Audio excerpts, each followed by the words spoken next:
Referral and others. Yes. No, I don't know. I don't know what to do now. Wherever you are. It's a welcoming environment.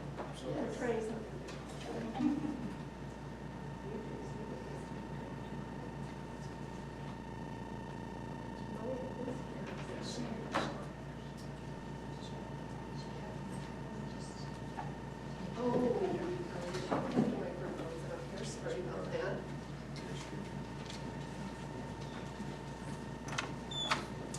Anything better?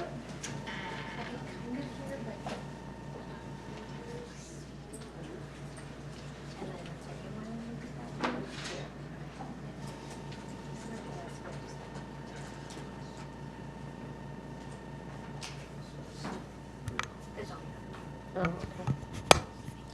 Sure. I'll grab the phone number. Okay.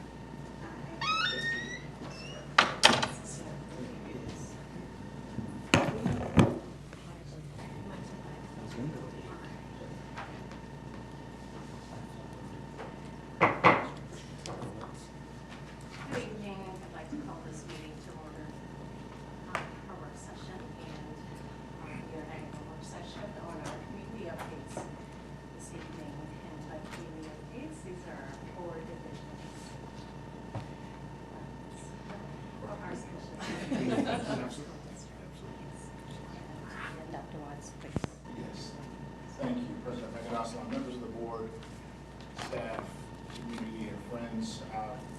Today is, again, you see, we're seated a little differently, and this is good for us to have a close and personal conversation. And so this will be an exercise in efficiency and effectiveness. And what we mean by that is we have less than an hour for our 4 communities to share priorities and initiatives of what is taking place in Kent School District to address the varying needs of our students and the staff who serve them. So we'll focus on those priorities, beginning with our goal 1, and begin with Mel West, Chief Learning Officer, and we'll actually do that. Thank you. First, thank you. Good evening, board. Thank you. I'm honored to share a little bit about the work in teaching and learning. I will sort of preface this with, this is just a couple of the initiatives that we have going on. So we will start with Pdsa and providing an update on the work that we're doing with Plan, Do, Study, Act, our model for continuous improvement. And basically in a Pdsa cycle, we're really seeking to answer these 3 questions. What problem are we trying to solve? What changes might we introduce and why? And how will we know that that change is actually an improvement?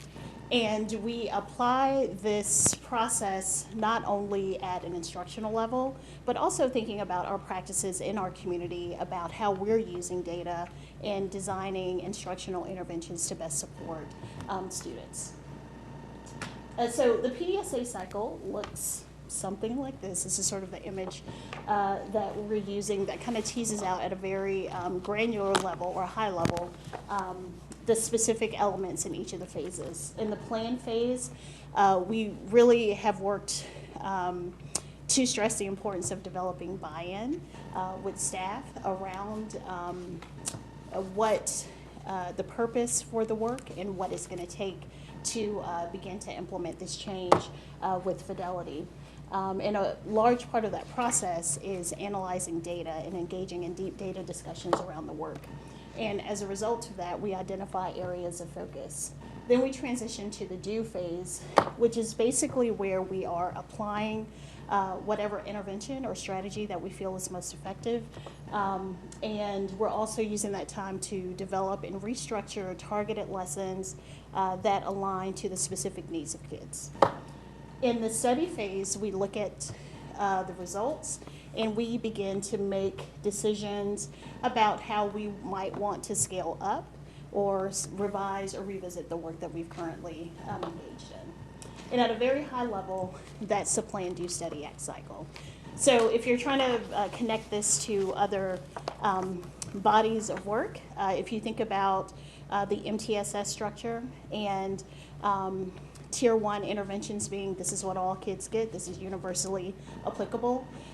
Tier 2 and Tier 3 is where we're really starting to make adjustments that are designed and aligned to match the specific needs of kids, and that's generated from our data. So in 1819, the way we rolled this work out, it was more invitational to a certain degree, but we did make sure that all leaders had access, opportunity, and sort of a bit introduction to the work, and had the opportunity to decide if they wanted to continue in that work and continue their own professional growth and think about how they could begin to implement this at their school.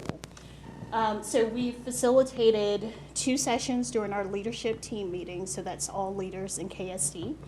And then we had another session where we had actually 15 of our schools sign up and participate in that work. I've also had the opportunity to work, well, I'm going to say observe and learn from how schools are doing this already, the different models that are out there, so that we can begin to get a better sense of how the work is being implemented district-wide. So for this school year, one of the things that we want to be very intentional about is not just collecting that information anecdotally, but beginning to build sort of an idea or a menu of what's happening in all schools, so that we can partner schools and give them the opportunity to learn from one another around this work. So one of the things that we're looking to do is pulling the actual intervention schedules that each school has developed and using that as a way for us to lean in and learn a little bit more about what's happening in each of the individual buildings. And then we're going to continue to offer the training this year. Actually, our training starts next month around this work, and then we work through each phase of the cycle. So the plan phase, do phase, study and act phase, and then we start that cycle over again in January, providing additional professional development opportunities for schools. Another part of that work is with the Teaching and Learning School Visit Protocol. We've really reframed our school support structure, and these are some of the things that we'll be continuing to look at, and so that we can, again, scale up what's being effective in different schools and share it amongst the KSD community. So now I'm going to transition to high impact instructional strategies. We refer to them as HITs, as Dr. Watt says, the greatest hits. We've identified several strategies that align very closely to our instructional framework, CEL 5, and is research-based. We've looked at Marzano's work, we've looked at Caddy's work, in addition to some other leaders in the field, and identify what are high-yield strategies that are universally applicable regardless of what subject area you teach. So this first year, in the 1920 school year, the strategies we're focusing on are setting goals, feedback, and metacognition. We've already provided sort of our PD schedule for the year, so training for these opportunities to attend training are kind of mapped out for the year. We also have developed what we're calling turnkey trainings, and this is where schools, if they want to have PD that they deliver, or they want their teacher leaders to deliver at the building, the training materials and resources are already readily available. They can just download that and partner with a member of our team if they want someone to help walk them through how to lead this work at their schools. We sort of planted a seed, a large focus of the Talk 2019 conference was, I'm trying to be cute about my time. I feel like I've been talking longer than 5 minutes. But the Talk 2019 conference, it was sort of the foundation to kind of launch some of this work. One of the texts that we provided for all the teachers really aligns tightly to this work. We've embedded it in all of our PD that we're offering this year, so that it's not seen as, oh, this is like an instructional strategy isolated from the regular work that we're doing in teaching and learning. So we've embedded these strategies in everything that we do, and we are really going to highlight and call out when these practices are most effective in our current curricular resources. We are also providing highlights in our newsletters that are going out, and part of our work that we started last year and partnering with schools if they're wanting additional support. We've already had schools ask specifically for training around the high impact instructional strategies, so we are continuing to partner with them and develop plans around how to implement this work in their buildings. Questions? So, one back on that last slide. We look at monthly training for coaches and principals. From a coach standpoint, meaning like teacher coaches or athletic coaches? Yeah, our teacher That's coaches, right, okay, that's instructional what I thought. coaches. Talking about stuff that might be dependent on budget approval, is that our approval or is that more internal school? A little bit of both. Okay. If there's something, right now, we try to operate from, with our core business, Yeah. right? Anything around instructional practices. Let's start, if we had nothing, and the way the team engaged in this work, we pulled all of our texts, our internal resources, and engaged in almost like a lesson study process internally, where they spent months kind of researching and really aligning and defining and designing this work for rollout this school year. Training for the HIT specialist at Yes. And so what we would, really the biggest, almost the biggest potential financial impact would just be for doing training after hours and providing paid for our teachers to attend. Did any of this, I know a couple of years ago, some of the KEA was doing some through WEA, the culturally responsive instruction practices. Are those embedded in here? Yes. How is that partnering?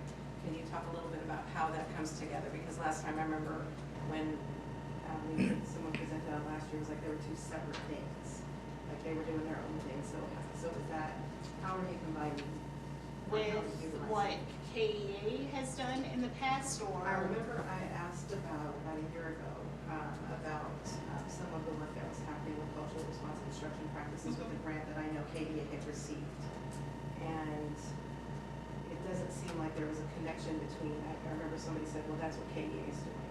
And it didn't seem like there was a connection. Do you remember that? I think it's the PD report, so professional development and Okay. community Yes. resources. We're actually going to be speaking about that next month when we do our PD presentation and how we're embedding culturally responsive work. And so when we look at PD and community resources, that's across all play groups versus specifically focused on teachers. Yes. So that's part of what you're doing with that. Yes. So last year we had the 15 schools in PDSA. Is it across the district completely now, or is it still So volunteering? my goal this year is to, my goal was 10 schools each year. So I was actually excited to have 15 schools volunteers who engage in this work. And at the same time knowing that all schools are doing pieces of this or all of this, but may not be aligned to the same common language. So our goal was to really bring on 10 schools each year. So my goal this year is to bring on 10 schools. There was one school that I worked with at the beginning of this school year around this work, and as I mentioned before, like Ridgewood Elementary, they have a very set model in place, so we wouldn't necessarily anticipate that they would come back in and join in the training. However, she has been a thought partner, and we've collaborated quite a bit around this work so that we can, I guess, have a common language and understanding district-wide around what this model looks like. Another piece of that is internally on our team in teaching and learning is really developing those resources that are readily available for schools to, when they are focusing on a particular area, knowing exactly what instructional resources are available that they can use to target instruction for their students. So when you said year 1, year 2, and year 3, or whichever, is that per school? I mean, if they join in, this is their year 1, then at year 2 they're going to do this, or is that district-wide? So it sort of rolls out, depending on how deep they want to go. So the overview, all schools have had. All schools have been involved in the introductory work around PDSA and understanding what it looks like, what the language is. It's also a part of their school improvement plan for this school year. It's aligned to PDSA. So I guess there's a lot of this work that's already happening. So schools come in for what like tune-ups, right? So I really want to learn some new protocols for how to look at data, or I really want to explore, and that's how we've set up the training for this year. So there's a piece specifically around data and how we analyze data, and really helping schools consider the range of data sources that are available to them, not just academic performance data, but there's behavior data that's a part of that. Also bringing in the work that we've done with our equity lens and ensuring that that's a part of each of those conversations as we're planning for interventions. The other piece of that, so let's say they want to focus on how to design explicit instruction for kids around a particular area. That's another training that's available. So if a school wants to come in because they're struggling with small group instruction, or how to do targeted instruction with kids on, let's say, phonological awareness. What is something that, what is a way or strategies and support that we have that can help them improve or shift their practice in that area? So I want to be very, very careful not to say all schools have to do this, because all schools are doing it. What I want to do is provide a common language and understanding around the work. And here are areas where your school might want to grow. And here's an opportunity for you to attend professional development that's targeted specifically around that work. Just a related question, and I'll be quiet. The schools that have bought in and are working with this, have they also had really well built PLCs? Have you noticed that, and is this helping to engender that? So I want to be careful with how we talk about PLCs, because there is like teacher-directed time for that work. And then what some schools have done is they've used their principal-directed time or found common planning time within their buildings where those PLCs are engaged in that work. And I've seen just really high levels of fidelity around how schools and teacher teams have sort of created this process on their own, and how they've been able to engage in data cycles and develop a structure within their building that allows kids to move flexibly from group to group based on their specific needs. Okay, I think, Dr. Watts, we really need to have this more than 1 hour, this discussion, I think. Not 15 minutes. So Absolutely. I think we'll plan for that, and we'll move on to our next community. Thank you. No, thank you so much. We'll move to goal 2. So what I wanted to do, our board is just kind of give you an overview of what I'll be giving in a short amount of time. I know that there's some things around capital projects that are going on that we keep you updated in April, but there's another update on us. We're set for October 9th during a work session to come forward with more information on kind of specific where we are. As well, in November, we are planning some time with our architects, particularly for buildings that are currently starting on the top of the building like that. So I wanted you to know we'll come in with more detail at that point. So 2 areas for school operations and academic support around capital projects, and then the second bold bullet really is informational for you, letting you know about some audit that was done by OSPI that we wanted to forward-face that forward or to know what we're doing in preparation for that. So I'll start first of all with some great things going on out there. You've heard and seen and all those things, but I'll start with our new elementary school and Old Panther Lake together. As you know, this is one of the first times I can remember 2 buildings in at the same time. So the direction of Big Buzzard and his team, lots of work going on. So again, we'll come back with more information there. But New Valley right now, all of the demoing is about halfway done. We've got about half of the buildings torn down. recall that we had a little trouble with asbestos, and we took care of that piece. So that's about halfway done. Some things that are happening in conjunction and collaboration with different city municipalities around making sure we get rights for sewer lines, water, a lot of different things are going on kind of simultaneously, so including permitting. The old Panther Lake, you see that one's a little further along. You see the big, huge pile of dirt. What that means is it's pretty much level. We're getting ready for pads and getting that's the first step of construction in terms of where we're going to have our buildings built. So one of the greatest things about that project is we've been working collaboratively with the city of Canton to plan some of the concerns that have arisen around traffic patterns and things around that. And specifically that's 208, I believe 208 and what's the other crossroad? 108, that's a crossroad there. That yesterday I met with Chief Pdsa. I can't believe it's our regular time that we meet together.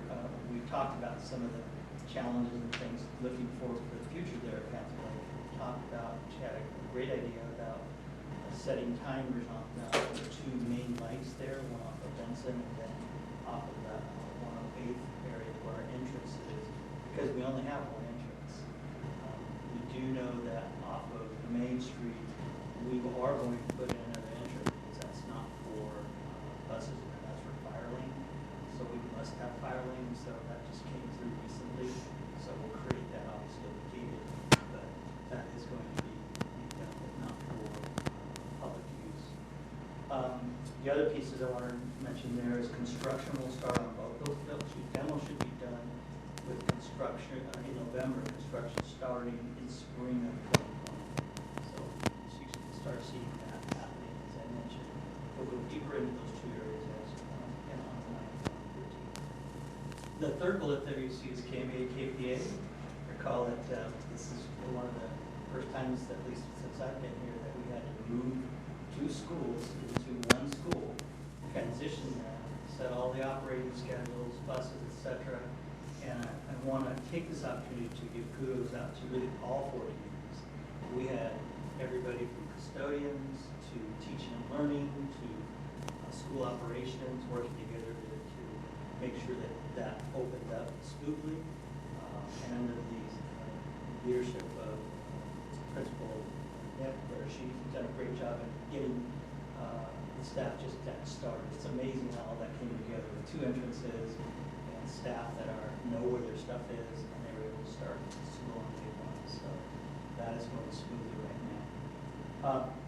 4th bullet there on key things I think I've mentioned before. One of the things in partnering with communications and public affairs, we're going to forward face all of what's happening and how it's happening. Karen, you mentioned communicating with the staff to our community what's happening. Some great things coming up in our newsletters about what's happening. We actually have some camera shots of how things are developing as we move forward. And that's under the premise of promises made, promises kept. So I'm going to share that. Some more updates to come later. And then, as I mentioned, the full work session on the 9th will come a little bit deeper on that one.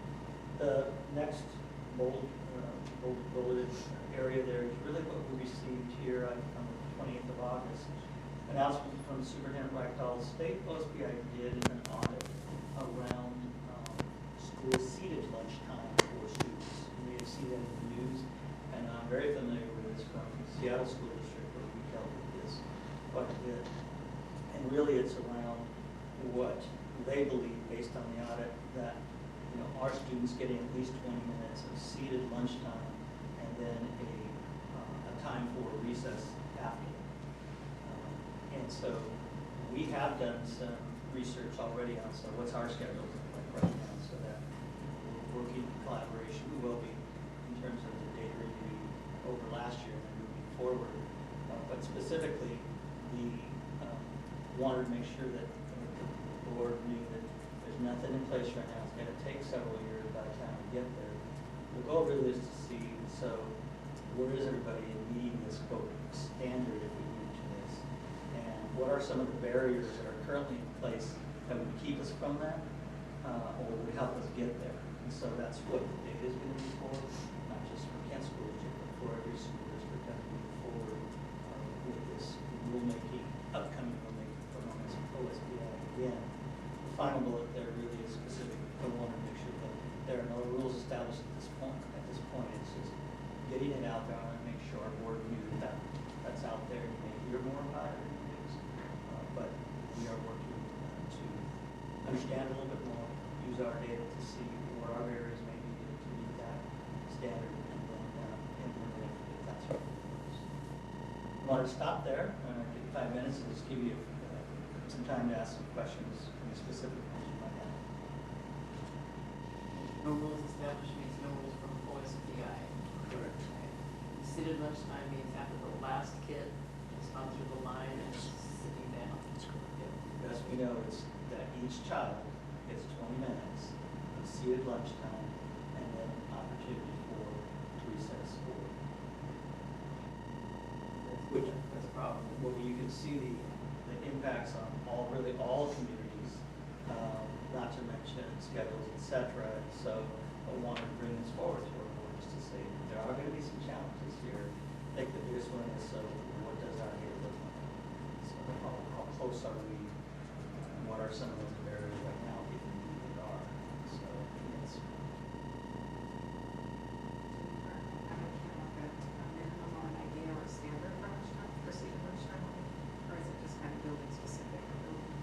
I think we have ranges, our current data ranges from 20 to 30 minutes. I think the last part of our data that we saw. They're building a master schedule for any of aspects to include the recess time that's built into some of the information.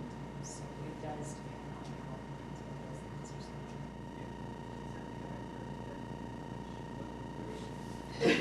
I know, at least not just a seated lunchtime. So there are some students that really take longer to eat their lunch than 20 minutes, quite honestly. So what is done is, you want to make sure students, special students that have special lunches. Sure. And I know that from principal, you provide even longer sometimes, but you work with your students. The key is really, back to the study, really is, this is kind of like a level setting.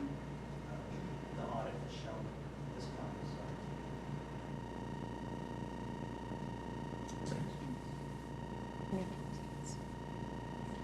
Before we come on October 9th, share a little bit more information. Exciting.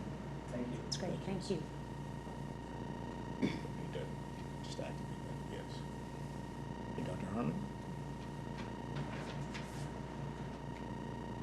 Good evening.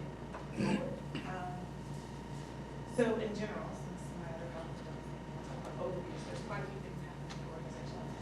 The general theme for the 1920 school year will be processing practice improvement. So as we come to you, that is where we are, whether it's in support of the school district in general or in the areas of organizational and administration services, data services, assessment, research, technology supports your strategy. But I wanted to give you an update in two areas, one of which was something that came to the board near the end of the school year, and promised that I would keep you updated as things progressed, and so here is that promise. Over the summer, although you gave the authority and permission back in June for us to engage in that application and that work, I did go back to Gates and share with them that there were some concerns from the board and the community, and talked about the needs of their private organization strategy for funding for their year, and what our needs were as a district and some concerns. And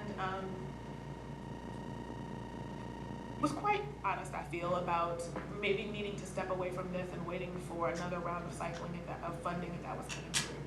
And they offered instead an opportunity to do a planning grant, meaning taking the time to engage our community and our board and our community nonprofit partners and community-based organizations in what data warehousing needs would look like, what the concerns were in those pieces. And so what I'm telling you is that instead of submitting the $200,000+ grant for implementation, we are working on developing a planning grant submission.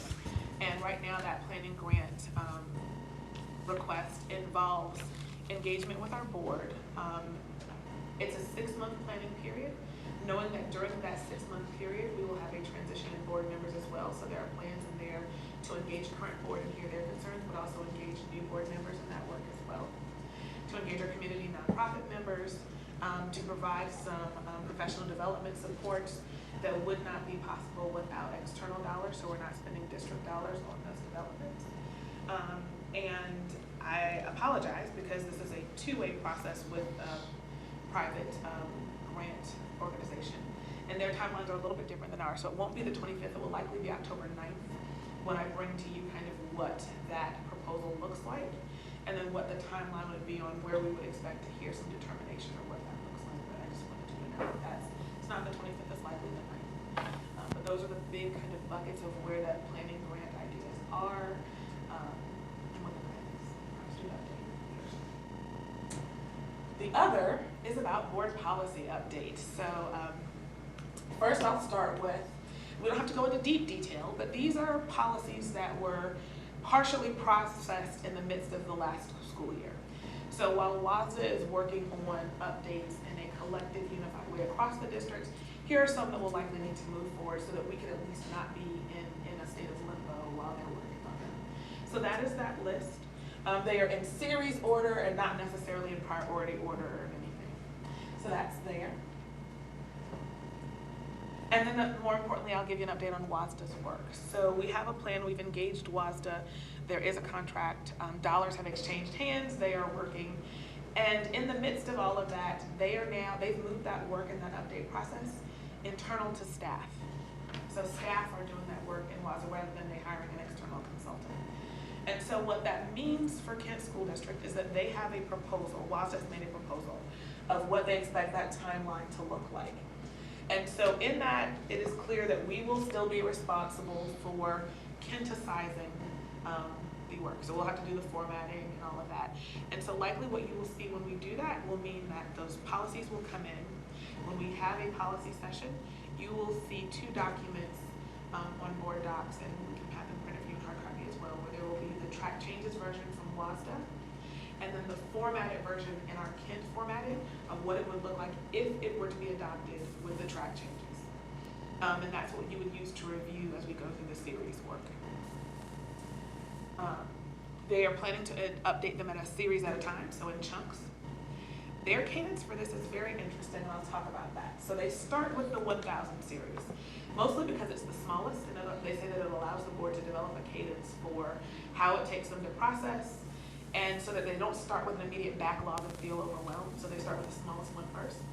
And then the cadence is to move through to the more weighty or heavy policy series that tend to have more to them. And so what they've said is that they will deliver a policy series typically in the middle of the month.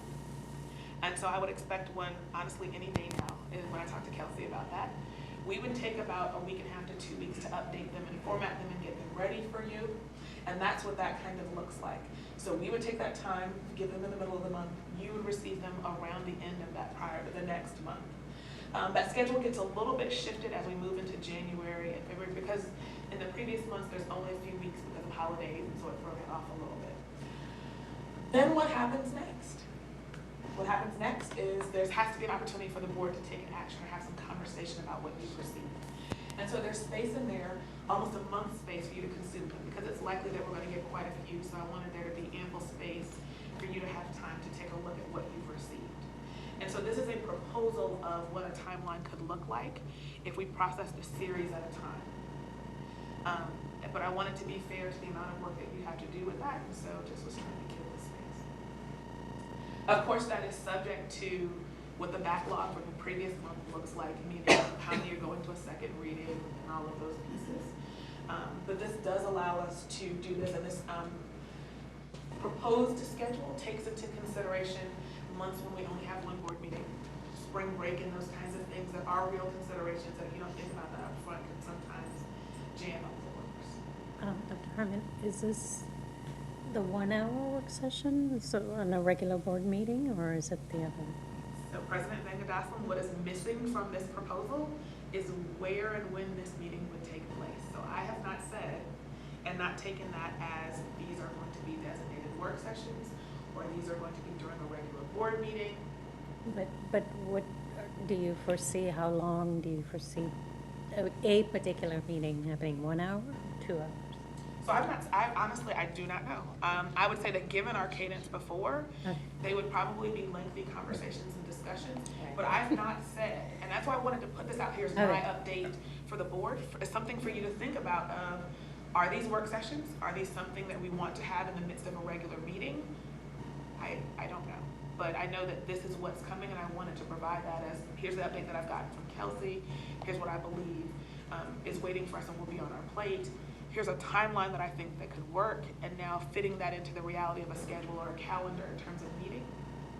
Here we are. So is this because I'm thinking, so I know it won't be every single policy in every series, right? Or is it every single policy, or is it just our outdated? I guess I'm just trying to figure, what is the scope of work? Is it updating our policies? So it's updating all policies that are outdated. The challenge with this is that essentially policies are always outdated. I'll give you an example. We worked very hard to update our student discipline policy 3241 and got that completed in June. And over the summer and August, WASDA sent new updates and revisions. So I'd like to believe that it is, so I can say with certainty it is not all, but it is quite a few. We'll need another Wednesday. So it is just something to Basically. think about, that Yeah. even if we adopt this cadence, Yeah. it is, we are talking about quite possibly, outside of the 1000 series, probably 10 to 15 at minimum policies per series. When we get into the heavier ones that are 3000 series student related, not only are there several, they're also pretty heavy and pretty complicated. And that's why WASDA has the cadence that they have, and they're not necessarily in sequential order, is because it's what they know from doing their work of what are heavier and more difficult, so that the board becomes more comfortable with themselves in processing that when they start to get to those.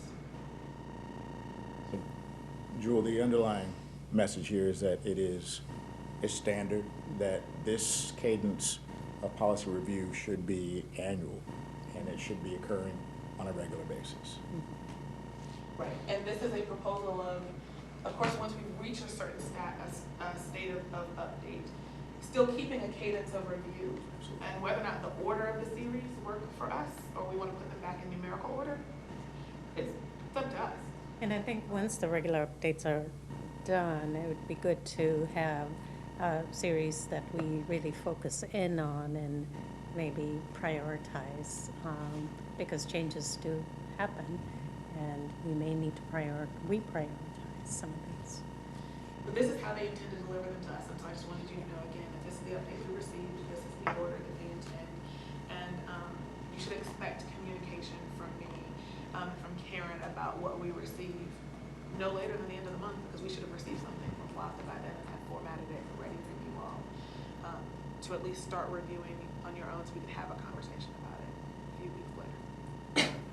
Do you receive information from WASDA that policies have been updated? So I think it'd be really good, even if the board is not actually taking action on it, just to say, okay, well, board, we've got more updates on this one, this one, this one, just so the board knows that these things are keep coming, and so that the board knows that they have to keep working on board policies.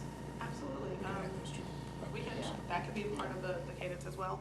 I would hope that you don't get overwhelmed or discouraged, because sometimes they are not necessarily in the area that we're working on at the time, but it's hard not to feel compelled to move on those and kind of move away from what you're doing, but absolutely we can include that in there. And since we kind of did questions, I'm done, but I'll take any others you have. For me, thank you. Thank you, Norm. All right, thank you. I always enjoy talking about goal 4, and this is recruiting, hiring, developing, retaining a diverse in their workforce. And this is prime time for all of us now, and school has started and had the opportunity to be in several schools, and just really been excited about the work we're seeing, and then I've had that opportunity as well.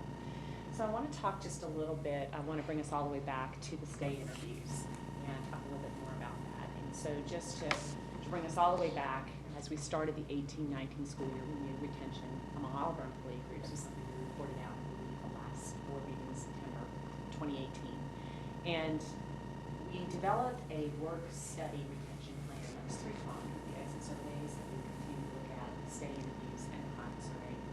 so following the Plan, Do, Study, Act framework, if you will, we shared in October that we developed the study plan in 2 phases. We implemented it, that's the do, first and second semester, and then we studied the results in May and shared those with you. And just to recall what we shared in May, we did a SWOT analysis with the results, and we looked at the wonderful things that are happening in Kent and really thinking about how can we leverage those strengths as we continue to build our workforce retention. But looking at patterns and trends, particularly in our weaknesses and in the opportunities, the threats being those external forces that we often need to address. And so we identified 3 major patterns, and I'll share with you the patterns that we saw. You're going to see several of these bullets in the specific feedback we were trying to address. So for example, collaborative problem solving with multiple stakeholders and in-district leaders as an opportunity. We're going to talk about the strategies we're putting in place right now to address that concern. And so I'll share that with you as we go through this. One thing I do want to share before we go in, feel like priming the pump, I guess, is a concept that we're really thinking about in HR, and it's one of the things I really love about the communities of KSD 2.0, moving from departments and divisions to communities and teams. And it's this shift of going from what do you own to what do I support? And we all support this work. Workforce retention is something that we all invest in every single day in our interactions with our staff, with our families, because they talk to our staff and students.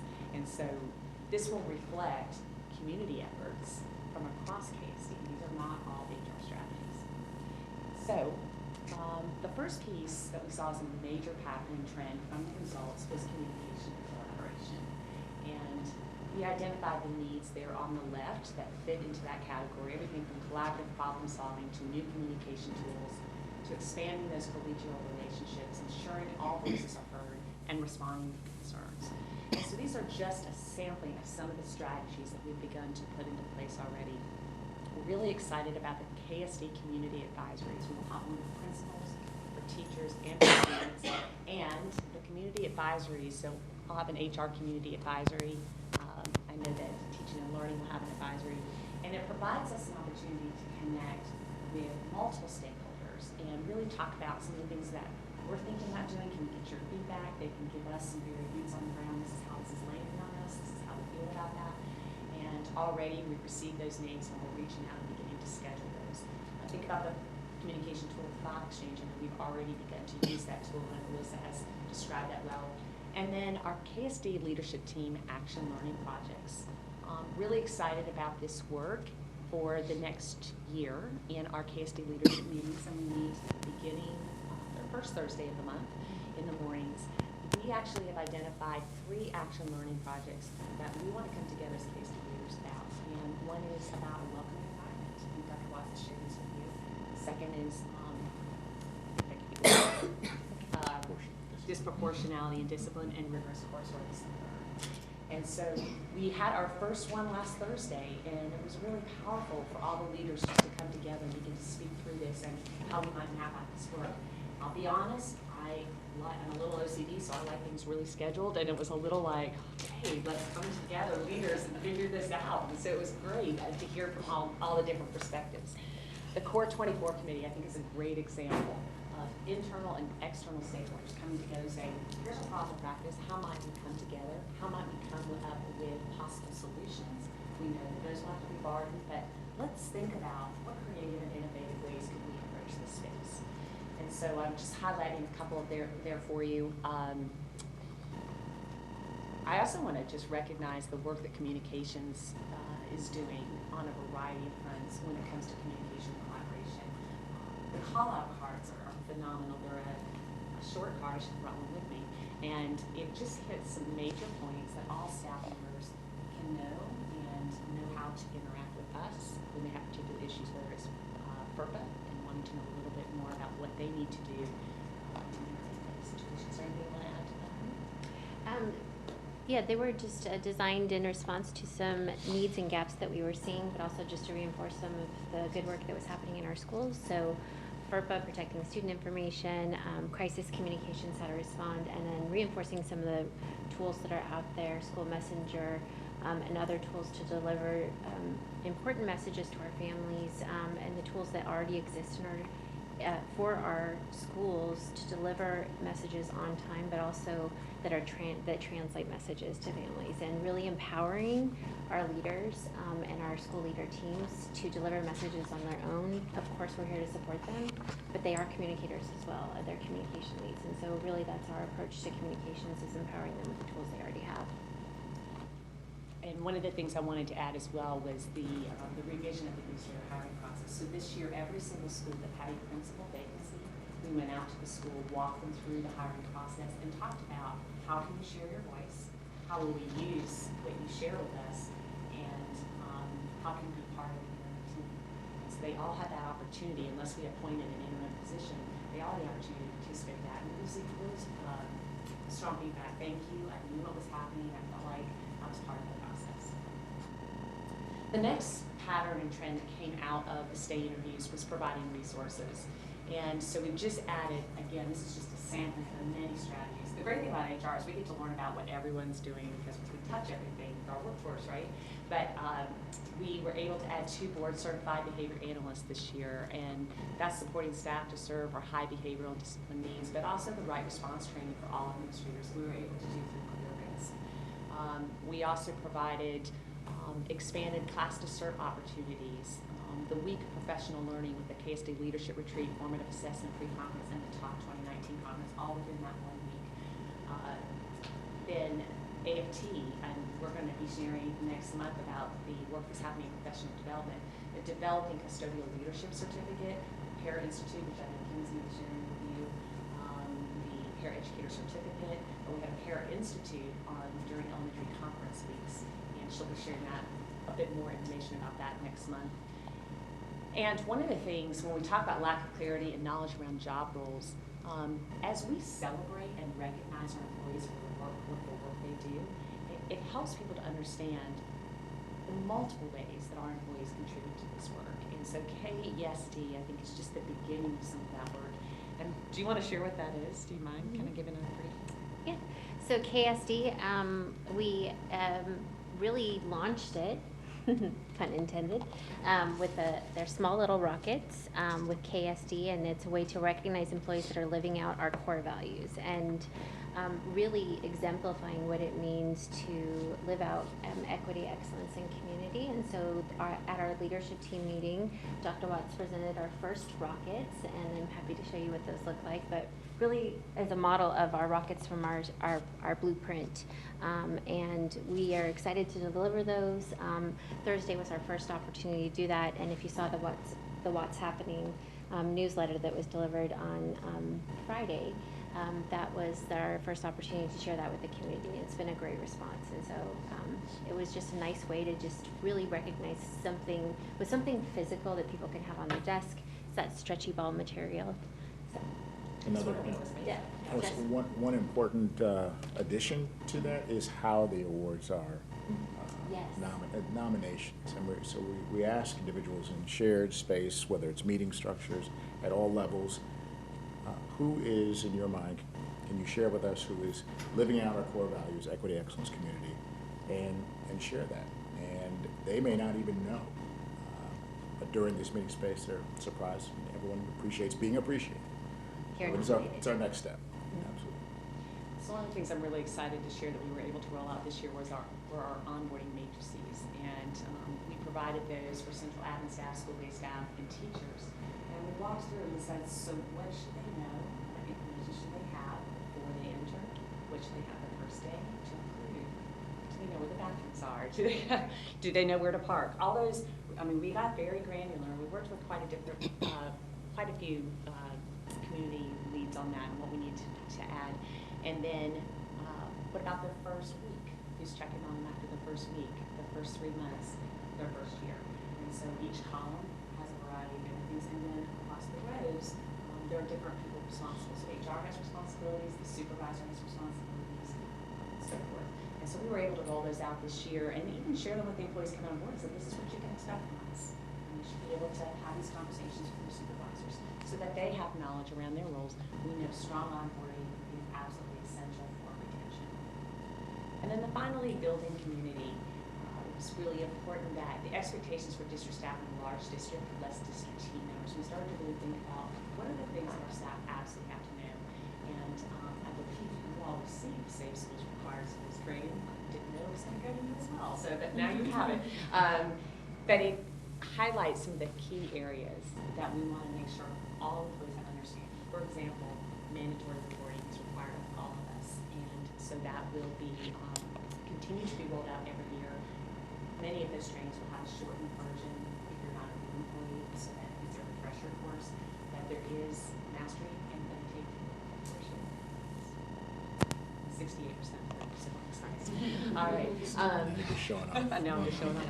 And we redeveloped our new employee orientation as well, and really dived down and spoke with our employees and said, what is it that you think is absolutely essential for you to know? Feedback has been incredibly strong. We've actually added, as you probably know, a 1-hour recent as well. Diving down into our core values, we say, what does this look like? And pulling up the 18-1 procedure and say, what are we accountable for?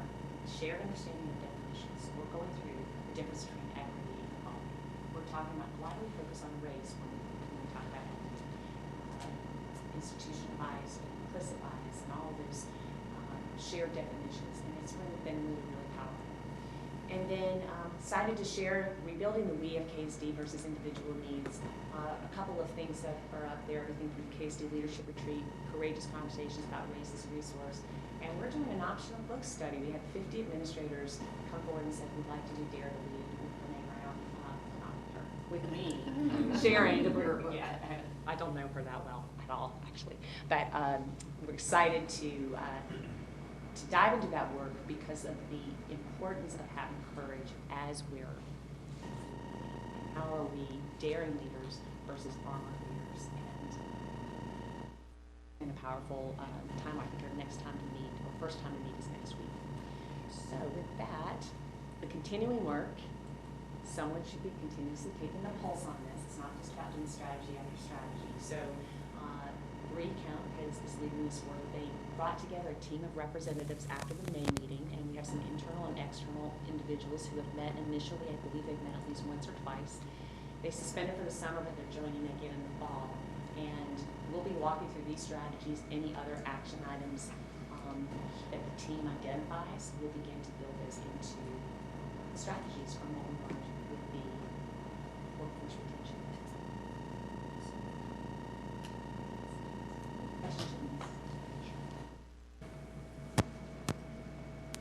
Good. Questions? Thank Okay. you. All right. We do have Yeah, 7 minutes, but if there are any other. 7 minutes. Yes, Communication?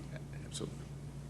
Any other additional updates? Or we can have not a formal Yeah. conversation. So a couple so since our work is embedded throughout all of the communities, I do want to just take an opportunity to share that one of the things we've been working on is our ADA compliance. So our website, as you know, that was part of the change with our website. I'm also working with partners in OE and organizational effectiveness, but this PowerPoint presentation, I worked with all of the leads to make sure that this presentation is actually ADA compliant. And so that's a goal of ours, is to work with all presenters at all board meetings, that every PowerPoint that comes before you will work towards it, is also ADA compliant. And there's a lot that goes into that we may not recognize, because most of us don't have visual impairments that we're not using a screen reader to actually to view these, but we do have community members that do need that. So it's important that we're taking those steps. So that's one thing just to highlight, that we are using that. We have a lot of tools that we're using, continuing to look at ways to improve that, not just for us, but for our students as well, and how we upload documents to our website, and how we're presenting all materials in all places. And so that's part of our work in communications as well. The advisories has been a huge part of our work and our lift. We're really excited, and we're continuing to keep those open. The student response has been a bit slow, I would say, and that's the pool that we get for applications for students on the board. So I did want to just address that. We definitely heard the feedback that we wanted a larger pool of student representatives and to apply. And that was part of the restructuring of all of our student advisories, all of our advisories, period. And so we're hopeful to get more, but students don't have devices during the summer, and so we had limited opportunities to reach out to them, but we did. So we've reached out to students and their parents. We've reached out to students and their teachers multiple times. We reached out to them via social media. And so our pool is just very small. And so we are keeping that window open for Student Advisory Council. Once that pool is set, then we can open the window for board applications. But it's very small, so it wouldn't even be large enough to have a pool of applicants for a student advisory on the board at this point. So are we having 20 students per advisory? So we would is it have, gonna that's be- the goal, so we'd have 100 students to have a So, pool like- from, which would be way larger. But even if we got half of that, it would be larger than we've had in the last 2 years. But right now, we don't have we don't even have half the number that we had attending last year in our current advisory. And there's no application, we've simplified the process, we've eliminated all barriers we possibly could. There's no reference letter or application process just to be part of the advisory. So we've removed as many possible barriers as we can for that step. And we've also simplified the board application as well. And that was in partnership with our advisory last year and the feedback that was received from our board representative, our student representative. So how about the communication of the time involved? Yes. Is that a barrier? I think, How are we addressing it? well, I think it is, but we haven't had the opportunity to communicate about the change in meeting schedule because that was something that came after the beginning of this school year, and so we can communicate that now. So I think it's more just the timing of, when we can reach our students and reach out to them, and all the clubs are trying to get the students' attention right now, right? Like everybody's recruiting students right now for clubs and sports and all of that. So we're competing with their schools. And so I think if we just continue to be patient and persistent, and our teachers and our principals are excited, and those are scheduled now. And so when I talk to teachers and principals, when we talk to them about their advisories, we're mentioning the student ones, and so they're talking to them as well. So, but the call-out cards, the communication, the newsletters, promises made, promises kept goes out. Our first one of the year goes out this Friday. Pdsa, we're continuing to see tremendous success with that work, so just a lot of great things happening, continuing to happen this year. So, communications plan we shared with all of our staff, so that's available to all of our staff to review for the district, our district strategy. So. This session was supposed to be just communications, but we switched around because of our Well, we work with everybody, so I know. it's all part of it. Yeah, and the reason I say that is, we do need to kind of fine tune, because there's some rumors out there that there is no communication plan for this year, and we want to squelch that Well, we because. know that's not true. Not at all. Because we haven't met, and, we haven't talked about community conversations and that sort of thing. So I guess, we do need to do that, and I guess what would be the best approach? I know we'll have changes with new board members, but we'd want that to continue, but we'd want to talk about the format and what that should look like. So, There's I guess several our options. next- That if we have, whether it's 2x2 or whether it's a next session or one-on-one, we know that this conversation needs to take place. I think what we're also seeing is that an hour goes by fairly quickly. And so we also need to consider using our work session, dedicated work session time, as well as using the time during our board, regularly scheduled board meetings. Melissa and I will work closely, make sure that plan is well constructed and communicated to you.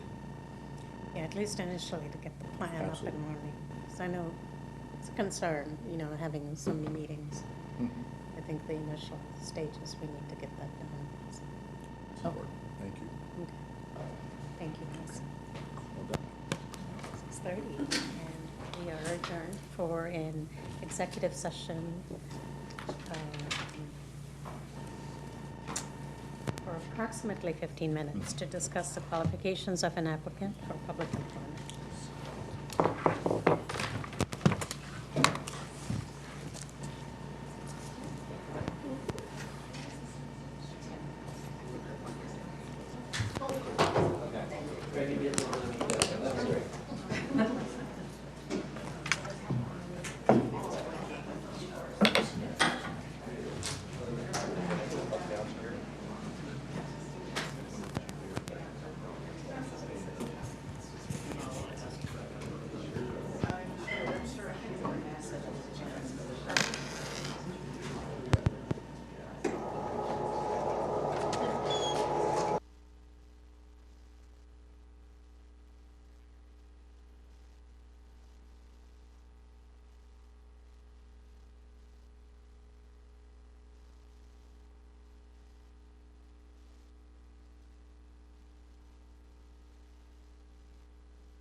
But if you really needed the summer off. but if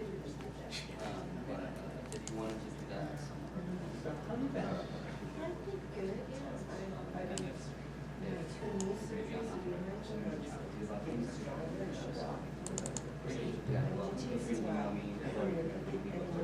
The only thing we are all, yeah, the longer it takes to recover, believe me, I know, I've been through it now. And then how should I ask?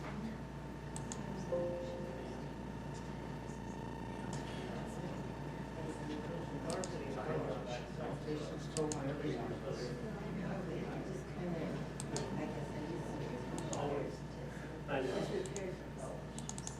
I was not. I was cruising through at about 45. Everything was great. And then I wakes up soon we celebrated that 14. Shut up. Seriously.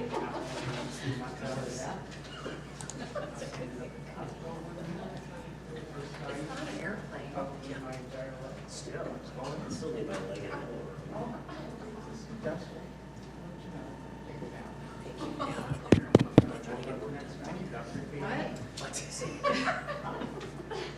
Ever had a neck problem? What? Yep. Well, that was me last time. Trying to sneak.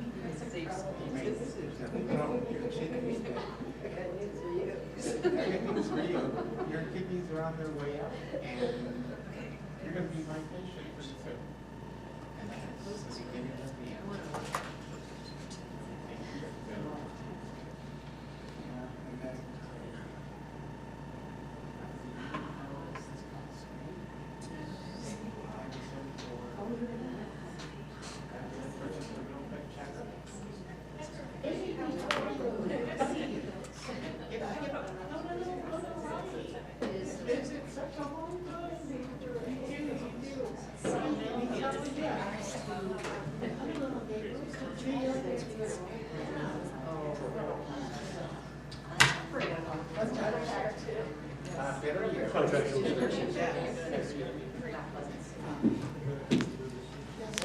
And then, I know.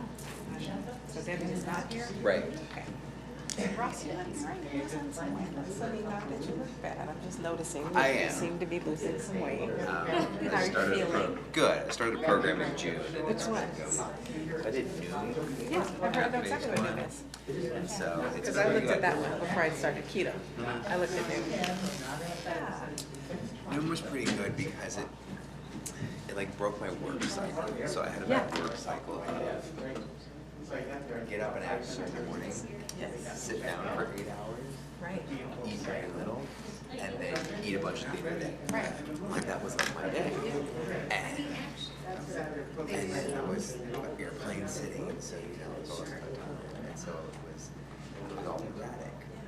And so then it was about basically pushing that around, choosing different priorities. And so I had to work a little bit through the work schedule, but it ended up working. And so it's been working pretty good. So I think I've been on a good track since like July. On track. That's the thing, right? Because my Right. thing is, I had to do something that was easy that I can maintain. Right. Because I can't do like eating, like, prepared meals or, like those. I can't do that. I can do it easily. I don't have to think about it as much. That's So what I I'm get saying. into I a was routine. like Yeah. practice much more. Okay, but like when we eat together as a family, we make one meal for the whole family. Right, and some of that stuff might not be. Yeah, some of that stuff, like I'm fine with a nice light spring salad, but I got a 5-year-old or a 2-year-old Okay, and yeah. throw it around. Yeah, I always do meat and veggie. But this is okay to veggie and Yeah. right, I just can do the traditional, and the thing is, I just eat wheat veggies, and I'm, so, but yeah, trying to figure out ways to do that. Well, that's great, I'm glad. So yeah, How are you feeling? feeling a lot better. First, 15 counts. I was like, oh gosh, I know that. Right. Yeah, so that's awesome. Congratulations. So yeah, it's been good. Feeling a lot better. Feeling more like confident that it's not just going up and down. I do have, by the way, Whatever you want.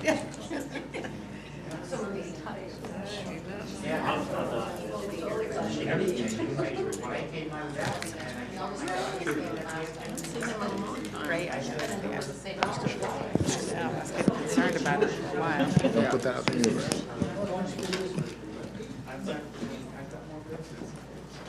Ray, good to see you. I'm glad to hear that. Okay.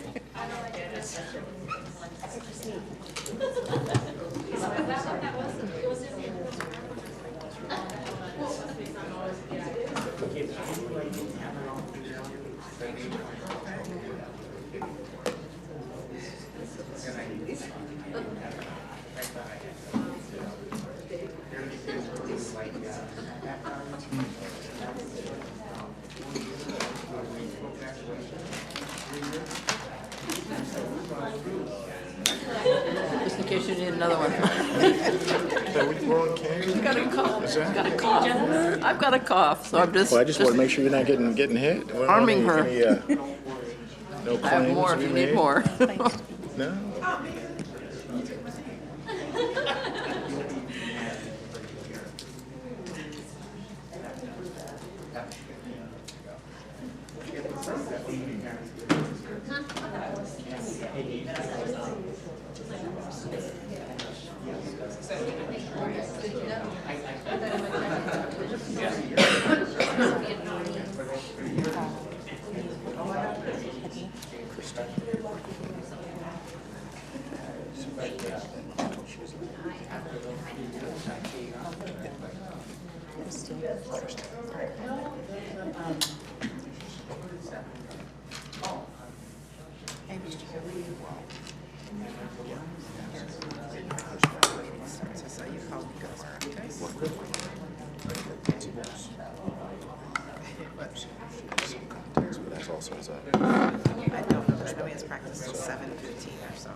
So I honestly don't know. So I would, if you want to go, I would ask Dad or somebody to drop you off and then.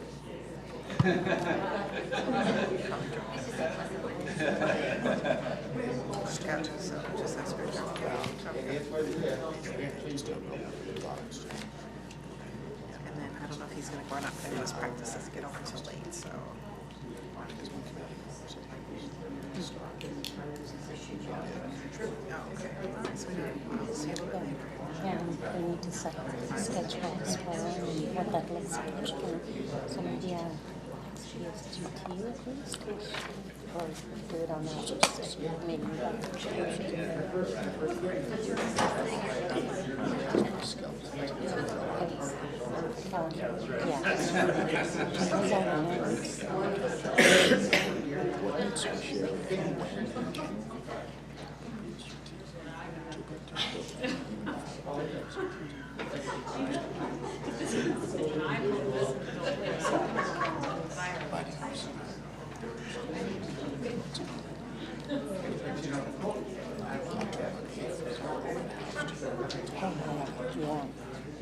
yeah, that could be pretty powerful.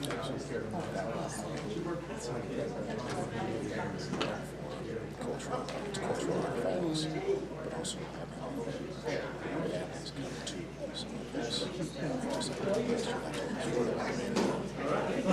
hey, I'm looking in for a 7 o'clock.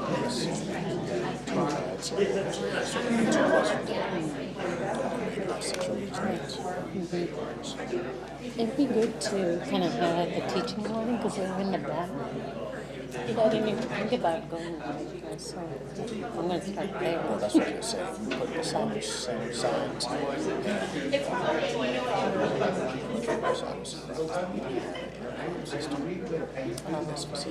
that would just like in the school. Yeah, that's For all emergencies and rotate. absolutely. Yeah. Just get a bullhorn and take my old coach out.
All right, good evening, everyone.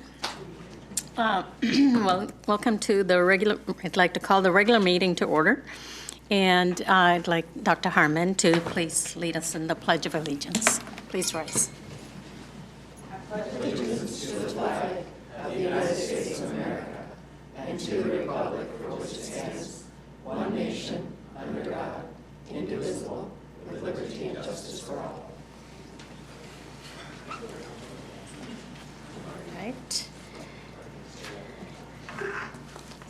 All right, good evening to everyone. We would like to excuse Vice President Strauss tonight, and we will just say that this is the meeting of the Kent School District Board, which is held in public to comply with the Open Public Meetings Act. I'd like to just read some of our process for audience participation. The purpose of our board meetings is for the board to conduct its business in public, and during the meeting, the board will listen to but not respond to comments from visitors. Those wishing to comment must complete a comment card, which can be found at the table, and give it to the board secretary before the meeting begins, or no later than agenda item 4.0 presentations. No cards will be accepted once presentations have begun. Abusive public comments personally directed towards staff members will not be tolerated, and I may interrupt or terminate an individual statement when it's too lengthy, obscene, or irrelevant. When it is your turn to address the board, please state your name at the start of your testimony, and out of courtesy to others who wish to speak, please limit your remarks to 3 minutes. You will hear a timer when the 3 minutes are up, and I will be for moving us to the next speaker. Visitors who have completed a comment card indicating a desire to speak to an agenda item will be called at that portion of the agenda. Per board procedure, written material to provide board members with background information should be submitted to the superintendent office at least 1 week in advance of the meeting. Dr. Watts, are there any changes to tonight's agenda, please? Thank you, President Vangadaslam, members of the board, Ms. Holly, and community. Please note that a supplemental personnel report has been added to the consent agenda, and a copy is before you on the dais. Great, thank you. I'd like to ask a board member to make a motion to approve the changes to the agenda. Move that we approve the changes to the agenda to add the supplemental personnel report. Thank you. Is there a second? Second. Second, I'll second. Okay, a motion has been made and seconded to approve the supplemental changes to the agenda. And are there any other discussions or questions? Hearing none, all those in favor say aye and raise your right hand. Aye. All those opposed say no and raise your right hand. Motion passes. Next up is our superintendent's report. Dr. Watts, please. Thank you again, President Vangadaslam, members of the board, Ms. Holly, community, staff, and friends. The first week and a half of school saw our students arriving to our 42 school buildings, our 43 school facilities, ready to meet their teachers, their administrators, and their support staff. Our kindergarten students, we know this, our class of 2032, soon followed with the promise of our mission, our vision, and our core values fulfilled. The beauty of serving as an educator is grounded in many simple facts. One is the fact that we get to serve 2 new years. So the beginning of our school year along with the beginning of a calendar year. As we do that, students learn to read. They then learn to transform their reading into learning. We heard several examples today at our work session of what takes place with our core business of teaching and learning. Today I'll be focusing on our goal 2, two-way meaningful communication. Before that, we also saw evidence of our staff participating in professional learning communities to hone their craft knowledge to ensure that each student feels safe, supported, academically challenged, and socially and emotionally secure. The behaviors that our youngest students exhibit when they arrive gradually and then suddenly transform for those who have students who are just getting ready to graduate or those who are beginning kindergarten understand this to be true. Our young learners and our leaders become mature communicators. They're willing collaborators. They're taught to think critically, taught to be creative as they lead and not waiting to solve problems, which is part of our leadership challenge as a community, as a nation, as a planet, quite frankly, but navigating our own learning environments to avoid some of the problems that they might have otherwise faced. So this evening, my report will focus on strategic goal 2, two-way meaningful communication, and that is not just about communicating to and with one another. It's actually outlined in our organizational structure. Organizational structure aligns with this goal by way of our school operations and academic support community, where we engage and empower parents, families, guardians, students, staff, and community in two-way meaningful communication that's focused on equity, making sure that all students, each and every, get what they need when they need it, as a reminder, and excellence. Led by our Chief Officer, Mr. Israel Vela, School Operations Academic Support, remains focused on our students, specifically their social and their emotional well-being, ensuring that our facilities and our campuses are secure and well-maintained. Our buses safely transport students to and from their homes, and that our students become actively engaged in athletics and the cultural arts. Some highlights that some of you heard today who were present during our work session. Generally speaking, Capitol facilities is an area where we know we need to make sure that our students, when they come to school in their learning environments, that they're safe, they're secure. In Panther Lake, traffic revisions, we know that has been a challenge ever since I've been here. I know that prior to, we are now in constant communication with the City of Kent, and the underlying message here is that it's not just about facilities, it's about communication and coordination. And I want to thank the team, Capitol Facilities, for continuing to support this work. Our capital projects, we know we are building 2 school facilities, and our needs will continue to evolve. And so our conversations are now going to center on how do we ensure that our 72 square miles are boundaried in a way, are organized and structured in a way that addresses the needs of 26,000 students. Student and family support services. We know that we can't do this work alone. We partner with many community-based organizations. Community partnerships strengthens our multi-tiered systems of support. We know that organizations such as Kent Youth Initiative Steering Committee, we have individuals who are participating in that cross-teaming coordination. And unfortunately, it is a reality. Our schools and our school facilities are microcosms of our community. We know that there are elements within our community that we may not want to see. Unfortunately, we teach our students safety. So drug-free coalition participation, we partner with our Kent Police Department to make sure there is a safety focus for our students, including Game of Life and Kent Youth Council. Safety services. We refer to that for our school resource officers. We refer to them as our safety services officers, focusing on safety, focusing on building relationships first, and ensuring that each and every child and staff member understands they're there to create a well-maintained, welcoming and caring environment for all adults and all students. Training coordination, I had an opportunity to sit for a brief moment during that training this early fall.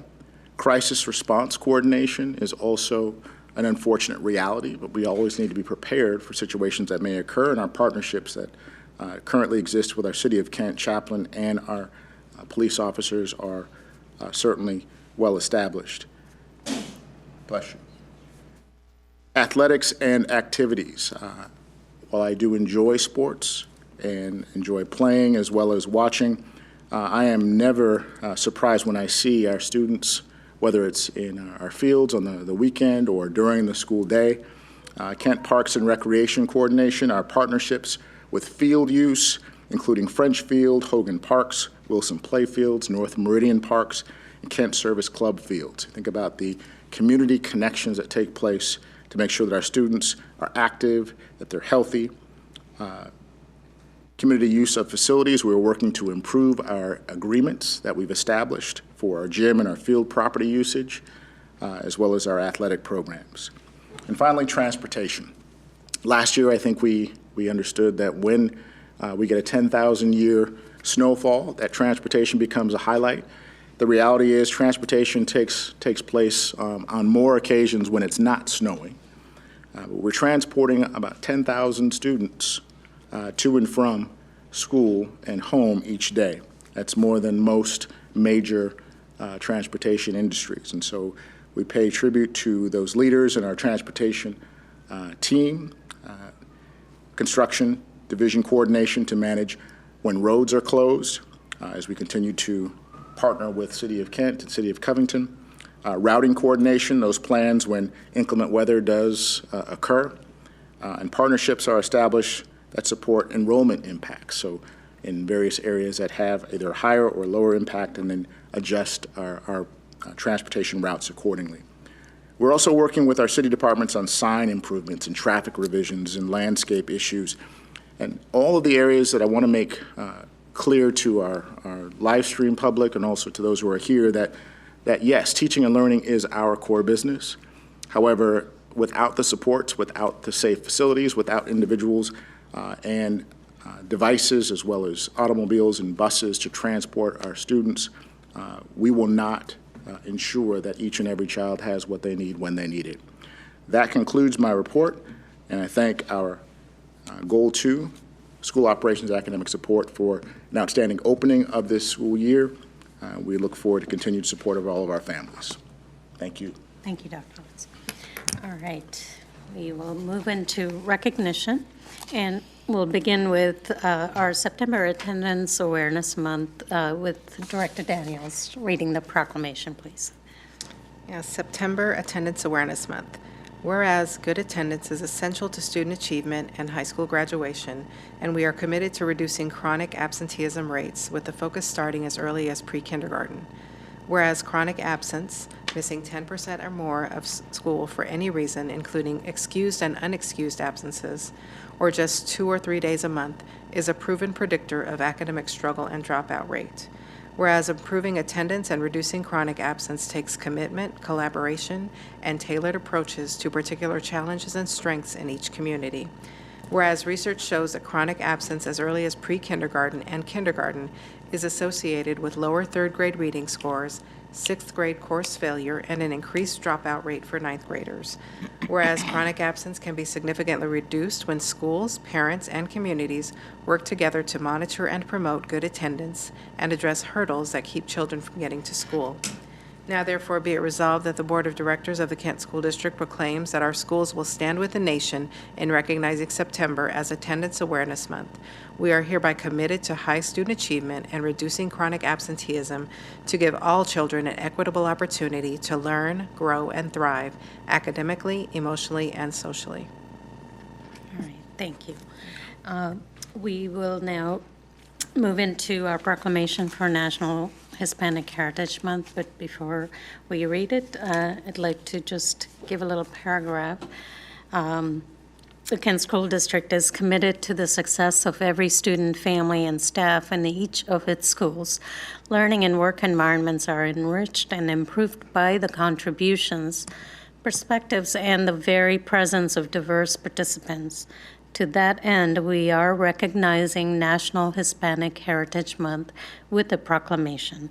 While we will not single out any one person or group of people to represent their entire race or culture to receive this proclamation, we do believe that it is important to take these opportunities for celebration and recognition as we work to create a learning environment that is respectful, welcoming, and inclusive for every student, family, and staff, and in which their diversity is valued and contributes to their success.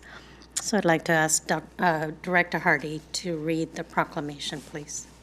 Of course. Whereas September 15 through October 15 is celebrated throughout the United States as National Hispanic Heritage Month, providing an opportunity to honor the contributions of Hispanic leaders and students of Kent School District in our community. Whereas this year's theme, Hispanic Americans, A History of Serving Our Nation, invites us to reflect on Hispanic Americans' traditions, history, and culture. And whereas in the Kent School District, the Hispanic community now constitutes 22.6% of the district's student population, with more than 6,300 students identifying as Hispanic. Whereas the Kent School District is committed to the promise that regardless of where students come from or what they look like, all are afforded an equal opportunity to graduate from Kent School District as young adults who are globally competitive learners prepared to excel in college, careers, and in life. Whereas the Kent School District is dedicated to working together to address the challenges still facing Hispanic students in equity and access so they may prosper in school in King County, in Washington State, and around the world. Therefore, be it resolved, the Kent School District Board of Directors recognizes September 15 through October 15, 2019 as National Hispanic Heritage Month, with the intention that Hispanic heritage be recognized, discussed, and celebrated in Kent School District schools and classrooms during that time. Thank you, Director Hardy. All right. We will move on to presentations. 4.01 Paraeducator Certificate Program presentation, and our Chief Human Resources Officer, Mariah Martin, and Assistant Director for Classified Development, Kim Cushman, will make the presentation and answer any questions. Thank you. Good evening, President Vengadassalam, members of the board, Dr. Watts, and Ms. Halley. We are pleased to share with you the Paraeducator Certificate Program. And it's been a journey to get here across the state of Washington. Back in March 2014, Senate Bill 6129 directed PESB to convene a paraeducator work group to begin to think about how might we provide the resources and the tools to show how valuable our paraeducators are, to invest in them, to provide them all the resources and tools they need to be successful.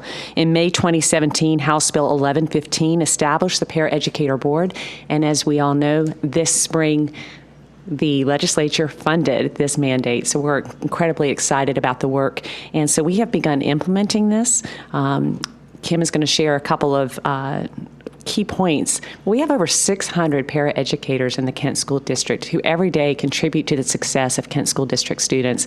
And so we are incredibly grateful for the service that they provide and for this opportunity to partner with them and the Kent Paraeducator Association. So with that, I'm going to hand it over to Kimberly Cushman. She's not going to tell you this. Her efforts over the last 6 months to get this up and running are heroic, and I'm incredibly excited about the work that she's done, but also the collaboration with the Kent Paraeducator Association. And so she'll talk a little bit about that as well. Thank you, Mariah. I am excited. It's fun. You can't see me behind the computer. I'm so short. I'm sorry. I am really excited to share this program with you this evening, and it's great work, and it's wonderful to be able to back it. I thought that the best way to start is really with the intent of the program, straight out of House Bill 1115. The very first paragraph, the program's intent: paraeducators provide the majority of instruction in programs designed by the legislature to reduce the opportunity gap by setting common statewide standards, requiring training in the standards, and offering career development for paraeducators, as well as training for teachers and principals who work with paraeducators. Students in these programs have a better chance of succeeding. it tells us everything we need to know right off the bat, which is great to get behind, and it's exciting work. Just as an overview of what this entails, we have been working already on the green area, the minimum employment requirements. That were the first part of this bill. The next parts that are recently funded initially will be the fundamental course of study, and that's what we're focusing on right now. I'll go into that portion a little bit more in depth as all of this is kind of incumbent on that funding year by year. And so right now, fundamental course of study is what we are looking at. But the next piece would be the general paraeducator certificate. The two areas that are highlighted in blue would be the two required pieces of this program. The special education subject matter certificate, as well as the ELL subject matter certificate, are contributors to that general paraeducator certificate. Again, we wouldn't be looking at those until after the fundamental course of study is met, and they're optional and they would need to be renewed, but they can contribute to that general paraeducator certificate. And then further down the road, the Advanced Paraeducator Certificate. This is really exciting for me. It's very much in alignment with the work that we are already in process of kind of building our own workforce and the Class to CERT program and those other programs we're already on. I have visions of paraeducator mentors, very similar to our teacher mentors that we already work with in our team. So that will be exciting work as it comes down the road, most likely 5 years from now. So the new requirements that are funded by legislature starting this school year was to meet the minimum employment requirements and provide 2 days, 14 hours of training on the fundamental course of study. That needs to be provided during this school year. Nothing prior to July 1 would have counted, so none of our previous training efforts counted. We had to kind of move forward, and they need to be completed by the end of this school year. In addition, which I think is a great point as we plan forward, there was a promissory note signed for 6 continual years of funding. So at least that gives us some forward thinking that they intend to continue to fund this program. Is something that we really should kind of plan for long term. One of the, I'm going to go into the next one. If the requirements are continue to be funded, what we would be looking at going into the 2021 school year is that all newly hired paraeducators would be required to complete the full fundamental course of study.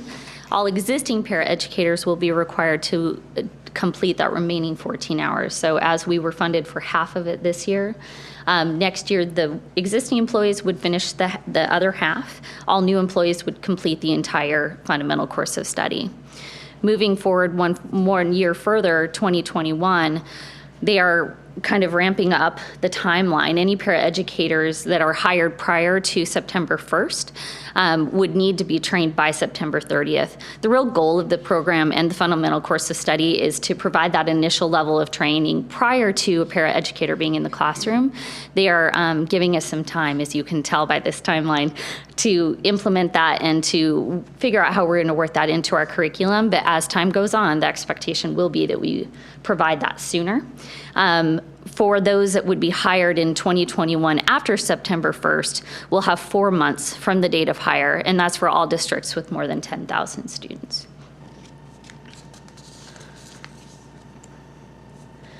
One of the notes within the legislature are on the district responsibility, and I thought that this is something that I really have been focusing on. One of them, as they've stated, the responsibility of the school district is to provide the training to paraeducators and to ensure receipt.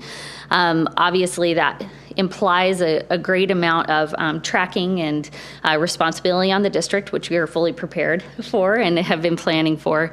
2 important notes. One is not the responsibility of the paraeducator to seek out the training to meet the FCS requirements. And so that really gives us a clear message of putting this training kind of in front of the paraeducators and being really forward thinking about that, which ties directly into some of our communication plan and things that we've been working on. I'll touch on it in a minute. A school district also is only required to provide the training on the FCS when funds are provided by legislature, as we've mentioned. If no funding is provided, then the training is not a requirement. So that's another really interesting piece. So we'll have to follow that kind of to the T.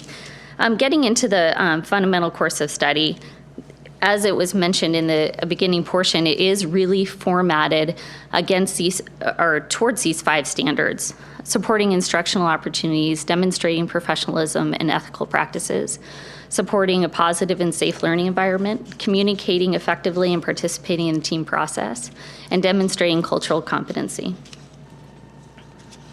As that breaks down, it breaks into 4 main areas. So I'm just going to touch on where these trainings are required and the time that is associated. Again, we'll be looking at half of this, and we can mix and match as it works for our district. I'll touch on what we're going to focus on at the end. The first component is supporting educational outcomes, cultural identity and diversity for 4 hours, methods of instructional support, technology basics, and using and collecting data. One point that we have already been able to train approximately 200 of our paraeducators through the TALK conference at 2019 with the teaching and learning team. It was a huge success. So several of our paraeducators have met the full 14-hour requirement. 200 as soon as they finish their online requirements. Methods of instructional support, cultural identity, and technology, as well as equity, were some of the major points that were able to be met through that conference. Professionalism and ethical practices, the district orientation of roles and responsibilities, and equity. Positive and safe learning environment, behavior management strategies, child and adolescent development, emergency health safety, positive and safe learning environments. So these are the 4 main components of the fundamental course of study. Each one of those bullet points identifies one of the specific units that each paraeducator is required to meet.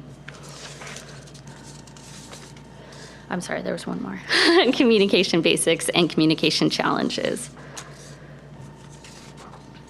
So funding, just to give a quick overview of how this is going to be funded by the state. It is funded through a reimbursement model through iGrants based on the number of paraeducators who participated in the complete 14 hours of training. And so we will not be reimbursed if a paraeducator chooses to only participate in 10 hours of training. They need to complete all 14 hours of training in order for us to claim them through iGrants. That is going to be done no sooner than June 30th. And so at the completion of the school year, we'll be able to put that into iGrants for reimbursement. The funding is based off of an overall allocation of approximately $12 million. They're separating that out amongst the school districts in Washington State based upon how many paraeducators everybody claims through iGrants. They've worked that out to be approximately $218 per paraeducator per day of training, which they allocate at 7 hours. So what that means for this year is 14 hours of training or $436 per paraeducator is the approximation that they're giving us that we'll be able to claim. That's meant to cover the wages of the employee, training costs, facility use, and any support staff for the program. Ms. Cushman? Yes. What happens if the paraeducators get trained and then they leave for another district? As it is a statewide standard, it is reciprocal anywhere in Washington State. So all school districts across Washington State are required to do this same training. So we already have had some shift. Issaquah was a pilot district, so if a paraeducator from Issaquah came here, we would be able to count the training that they've already taken. So the training has been very, very structured. Those bullet points we talked about, they are actually the titles of the class. It's a statewide standard. We have to label it with the number of the unit. And then what happens if somebody leaves, they can take that same exact training and know that they've met that standard at any other school district in Washington State. I meant if they leave, say, after taking 10, 12 credits, we don't get the funding, right? No. That's gone. They've told us that it has to be the full 14 hours. Mm-hmm. Yeah. Sorry, I misunderstood that question.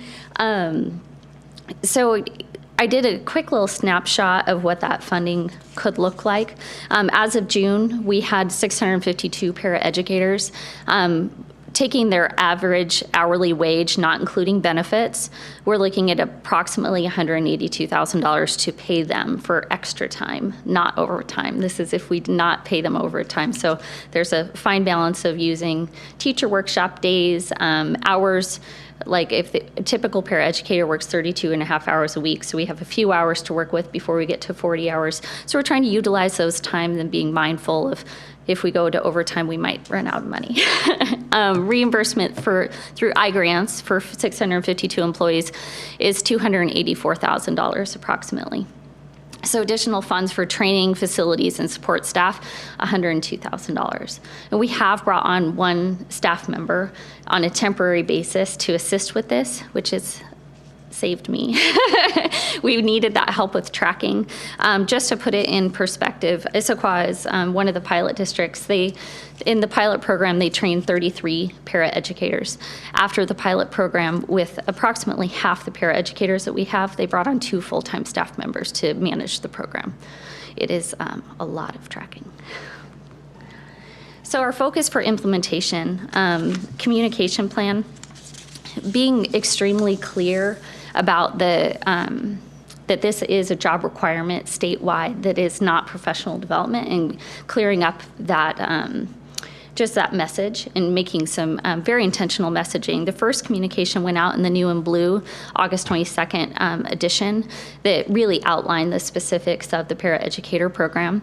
And we're going to continue to be working with the communications team to slowly work through giving additional information on the program. We've also added an area specifically for staff on staff link where they can, they'll be able to access specific resources directly on the paraeducator certificate program. The second piece is compliance.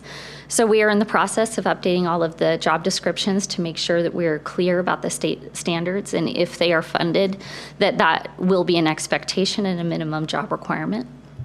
And also really paying close attention to, as we've worked with several grants, that there could be several things that could be asked for. And they're stating right now that it is a number, but we are prepared to offer several additional data points if needed, because it could be for both the grant and with OSPI tracking. Training, really making that training relevant and meaningful and aligning it with the standards of practice, but also focusing on the paraeducator roles. And so working with our various teams that would be offering the training to focus on where the paraeducator role is and how that aligns with those standards that have been given to us by the state. Training snapshot. As we mentioned before, 239 paraeducators attended talk. Some attended for one day, and so those will have 7 hours to make up. But those who completed both days were able, there's 199 of them, and they are done. And so most of those, like we talked about, the focus of instructional practices, diversity, equity, were the units that were met towards fundamental course of study through the talk conference in partnership with the teaching and learning team. Planning ahead, targeting those training times during non-working hours. So really teacher workshop days, after school hours, not pushing us over 40 hours during the week. And so we're starting to map that out. Trying not to use too many of the early release Wednesdays because some paraeducators are already paid during that time. It is their normal paid time. So if they were released to come to training, we want to be reflective of their opportunity to earn that extra pay. And so we want to offer it to them in a time where they would be able to earn that. Really, I've been building out the initial training plans to align with our existing district professional development goals. And so most of the trainings for this year will focus on cultural identity and diversity, equity, behavior management, technology, and next year we'll move into the safe learning spaces, adolescent care, and communication.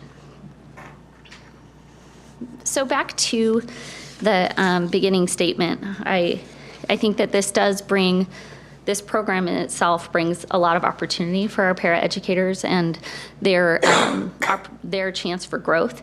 One of the main ways is through career development. As we know, by training our staff, they feel more invested in their work and more ownership in their work.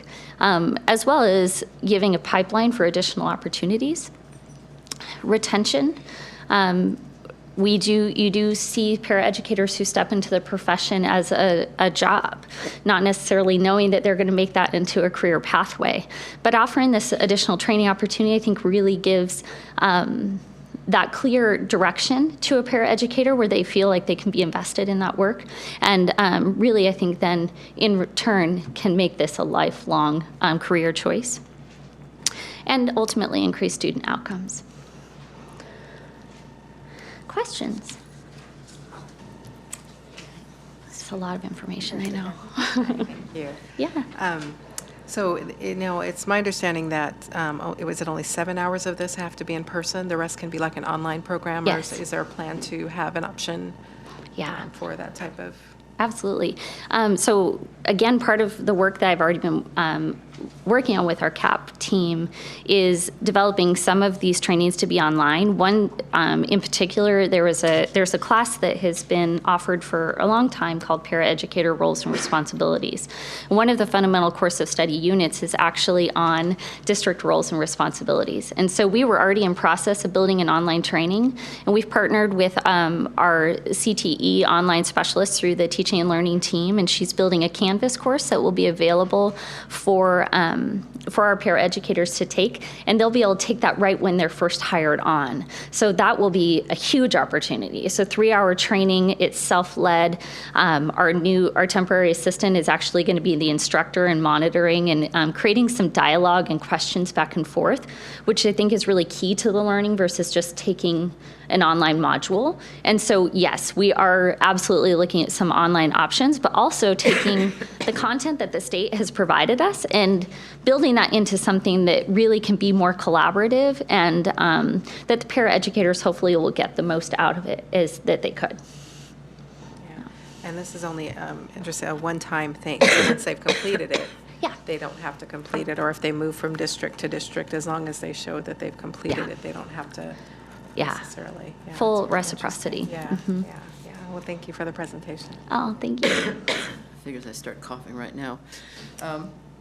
I have two friends who were paras in Renton, and they were talking about this summer, and they were saying, some of their colleagues were saying, we have to take a test, we have to pass something, and so just what accountability level do we have? Well, it really varies. The in-person training, such as the talk conference, they were able to self-select, for instance, technology training that would be applicable to them. And so there are people that took classes on Office 365 forms, or that took Microsoft Teams, or various programs that we're using as a district that are at the level that they're at. And those in-person trainings, obviously, there isn't necessarily an assessment attached. For most of our training that we're designing around culture, identity, and diversity, I think that those ideally would be in-person training. They're collaborative, and it's time where you can work with your peers and really have some activity and some fruitful conversation. So assessment wouldn't necessarily be it. It really is an hour requirement that meet the specific state guidelines that they've set for each one of those units. I understand that the online modules, and that probably is what they're referring to, the state did design some online modules, very similar to the Safe Schools training that we were talking about, that where there is an assessment at the end, it is really just more of a check of understanding. Also, what if we have paras that join us at mid-year? Are they going to be expected to do the 14 hours at that point in time, or? Technically, they do not have to. And so that would fall into the rule that we outlined about next year. The new employees would be required to take the 28 hours of training next year. However, we plan to offer the 14 hours of training at various opportunities throughout the school year. And so they absolutely would have the opportunity to take that 14 hours of training this year, earn that extra pay, and be halfway done with the program. Okay, thank you. Yeah. Kind of building off that, because you answered one of my questions, which was, are we updating like job requirements and what it takes? Yeah. But from kind of answering that, it seems like we're not moving to, you can just correct me, this is a general statement. we think about paraeducators, we expect all of them to get this at some point. But are we putting it into the hiring process of they need to have it before they're hired? Or do we think this is more of like a conditional thing where you're hired, you have to get it within a certain time period? Given it's a statewide thing, after X number of months or years, do we expect it to become a standard of having to have this before you get a job? I don't anticipate that that will be the direction that the state will go. Based upon the timeline that they gave us, I'm seeing it as something that they want to ensure that we're offering to paraeducators at the point of employment within that very initial stage to give them those foundational skills. So the general educator, the fundamental course of study would be in that shorter time period, but I would say that that's going to be dependent on what the state requires. But the timeline and the mapping that they've given us now would be that would be within either that first 30 days if they're hired prior to September 1st or within their first 4 months of hire. Okay. Yeah. Thank you. Yeah. Yes, I wanted to ask about the subject matter participants. I know about a third of them have finished. Do you have a sense of how many of them are headed in that direction? Because there's a need, right, for special ed and ELL, and so do we have interest? Well, I would say yes, we have interest, but in a different light, and I'd love to answer your question in reflection of like our Class to Cert program, which we've been doing some preliminary work on. The Class to Cert program, our alternative routes to teaching certification in ELL and SPED. But on this program, they actually are not allowed to start their general certificate until the fundamental course of study is complete.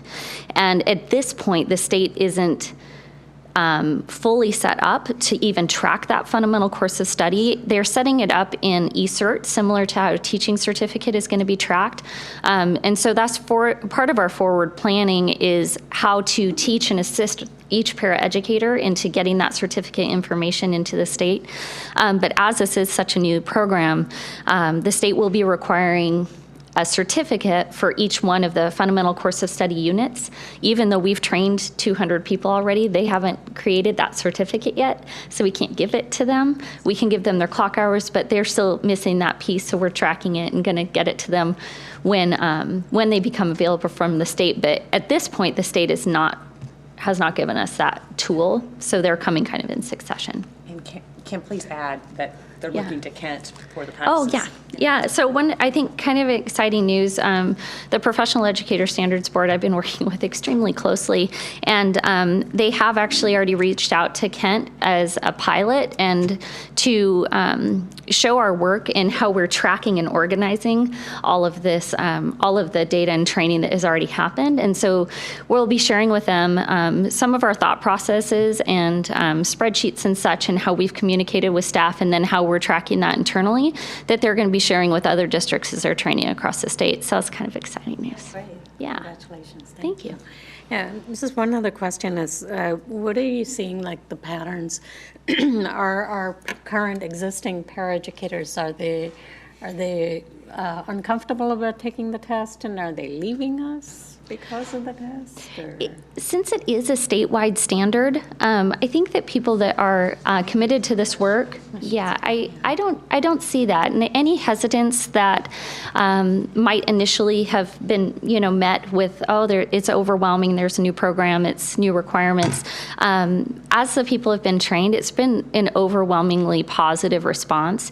I feel that the paraeducators and the feedback that I've gotten specifically is that they feel very valued, especially at the talk conference, being able to participate in trainings side by side with teachers and administrators and really having that collaborative time. I think that they feel very valued, and it's most likely long overdue training that they're excited about. I did hear great things about the training, so thank you for that. All right, any other questions? Or? I was just thinking about 10 years down the line, but it's probably going to be up to the state rather than each district to carry this on. And if they want trained in the future, they're going to have to come up with funding for it. Yeah. I hope. All right. Well, thank you very much Thank for the you. presentation, very helpful. All right, we will now, I don't have any cards, it looks like. We'll move to Board of Directors discussion and approval, and starting with our independent auditor services letter of engagement. And I'd like to ask a board member to make a motion to approve our letter of engagement, please. Move that we approve and then sign the letter of engagement with Clark Newber, which outlines proposed scope and related fees for the independent audit services. All right, is there a second? A second? All right, a motion has been made and seconded to approve our independent auditor services letter of engagement. Are there any discussions or questions? I mean, I'll add, I know that we talked about this in the work session last time, but we wanted to make it clear that I think they're getting ready, and they're ready to start, that we take board action to approve the whole thing, since it is a contract. And then I think they're already ready to go with working with the staff and things like that from their side, and that this is just our formal approval. There's nothing new in this letter than what we saw a couple weeks ago. That is true. Yeah. So the only question is the 200,000 is, or 250? 250,000. Yes. It's not stated in the letter. Where is it? It will be in the contract itself. So it is in their proposal. We have that as evidence as well. And we're not exchanging currency in bulk at this point in time. And so we are using that, and we will ask them, I can reach out and ask them for, to continue to inform the board of kind of where we are with billable hours, if that makes sense, or kind of cost measures to ensure that we're stating in that. In the initial scope of work and proposal that they submitted, what was required was within that $250,000. And so I would assume that we're living in that and we're planning to live within that, but I will have them confirm that and remain in contact with the board about that. But we are not cutting them a check for $250,000 in bulk right away. So that is not happening. That's not what this signing that letter means. It just means that they start the work. Okay. All right. Thank you. All right. Hearing no other discussions or questions, all those in favor say aye and raise your right hand. Aye. All those opposed say no and raise your right hand. The motion passes. We're at 5.02, inclusive education out-of-district placement contracts. I'd like a board member to make a motion to approve, please. I move that we approve the inclusive education out-of-district placement contracts. Is there a second? I'll second.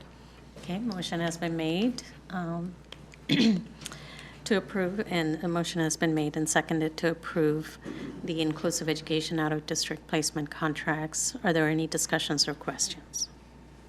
In it, especially in the academy schools, the first contract, it says that insurance is provided and in place, just making sure that we know for sure that all of these companies are providing insurance for their contractors.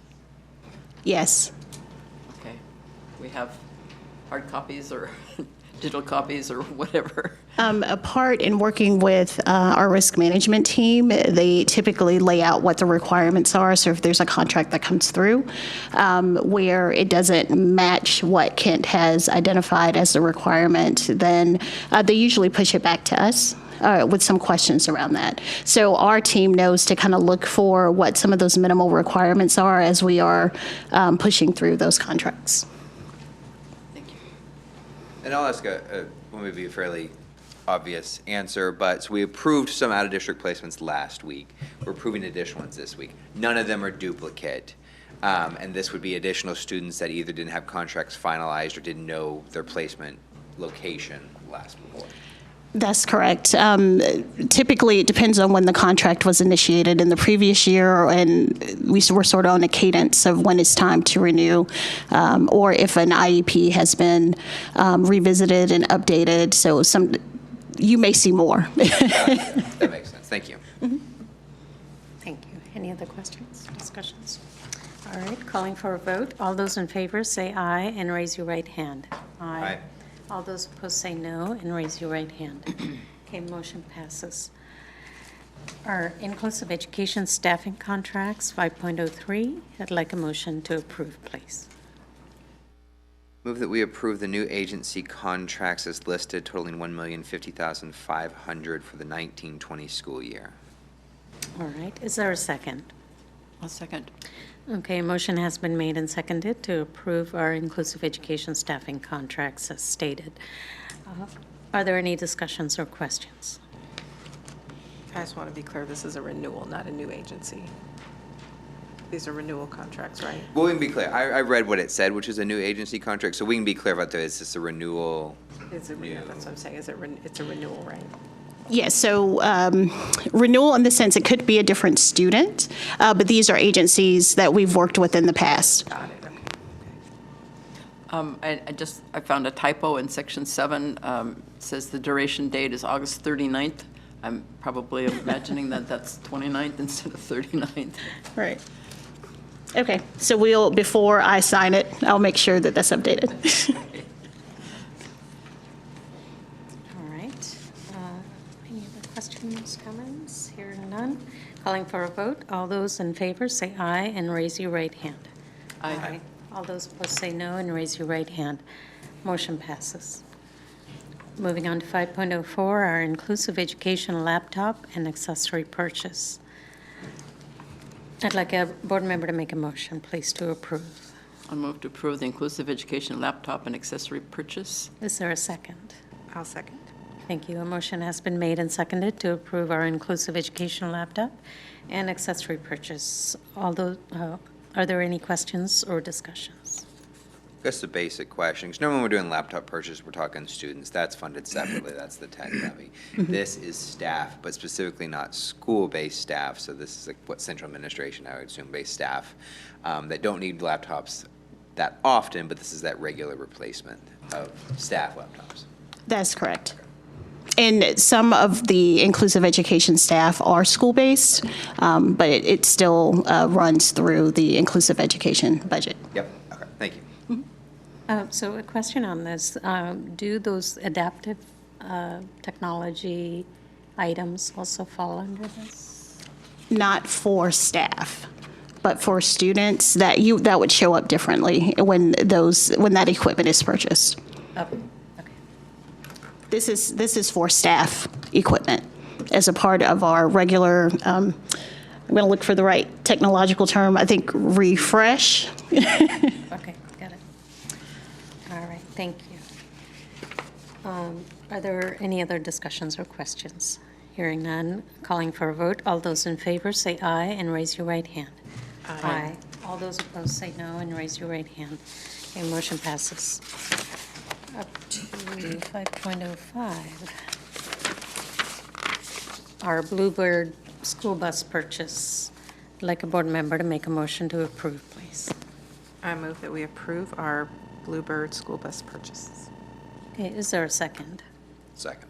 Motion has been made and seconded to approve our Bluebird school bus purchase. Are there any discussions or questions? I had a question about, we talked about the purchase of buses before, so that's not a surprise. What I think I want to understand is we talk about the replacement of new buses, which we talk, older, going out of service. We have that in our schedule. Mention one being replaced due to damage sustained in a collision. So I want to understand if that's out of cycle, meaning we would not have replaced that bus. Let me say that a different way. Are we replacing an extra bus because of the collision, or is this bus replacing one we would have normally replaced? This is replacing that bus, correct?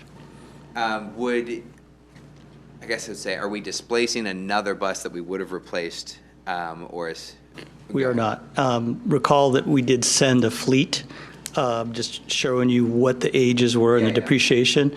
So that bus was in that cycle, if you will. Gotcha. And so, and so we would not be adding one, we're replacing one that would have been replaced.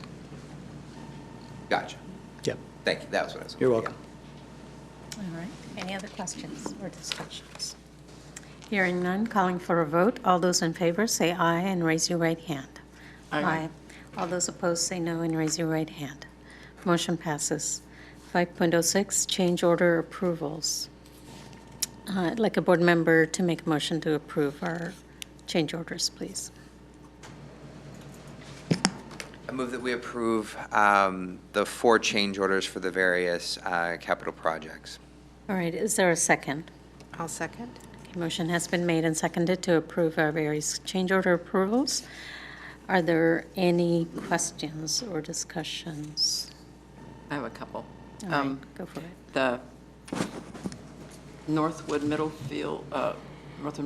Field improvements had to be the leakage or drainage or whatever it was called, I can't remember what it's called, had to be done twice. That is correct. Yes, the ecology department had to come out and they had to actually monitor that well to make sure that EPA and all the regulations coming off that field were correct.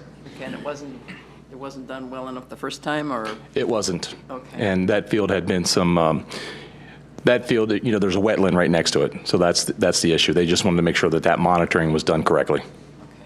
And also Cedar Valley multipurpose room had a lot of change orders. What was that due to? There was a lot of issues around water districts, a lot of issues around code compliance after the drawings were approved. That's what we run into most, Karen. We bid a job, and then the city will come back with their inspector. A plan reviewer at the city or the county will say, okay, this looks great. They'll put their stamp on it. We get an inspector out there and says, I don't interpret that code that way. So, Mr. School District, you're going to have to do that differently. Or Mrs. School District, however you want to look at it. So I want to clarify, we're looking at 4 different projects here. Can you clarify which projects are done? I think the Northwood, we're looking at, assuming we approve the next one, which one's done for final acceptance and which are still ongoing? Yes, so the only final acceptance we have is phase 1. So Northwood is now into a phase 2. Gotcha. So this would actually be phase 1. Work. And the other 3, well, obviously, yeah, the other 3 are still ongoing. Correct. Okay, thank you. None of the multi-purpose rooms have phases. It's one phase and out. Gotcha. Okay, that was it. All right, good. Calling for a vote. All those in favor of approving our change order approval, say aye and raise your right hand. Aye. All those opposed, say no and raise your right hand. Motion passes.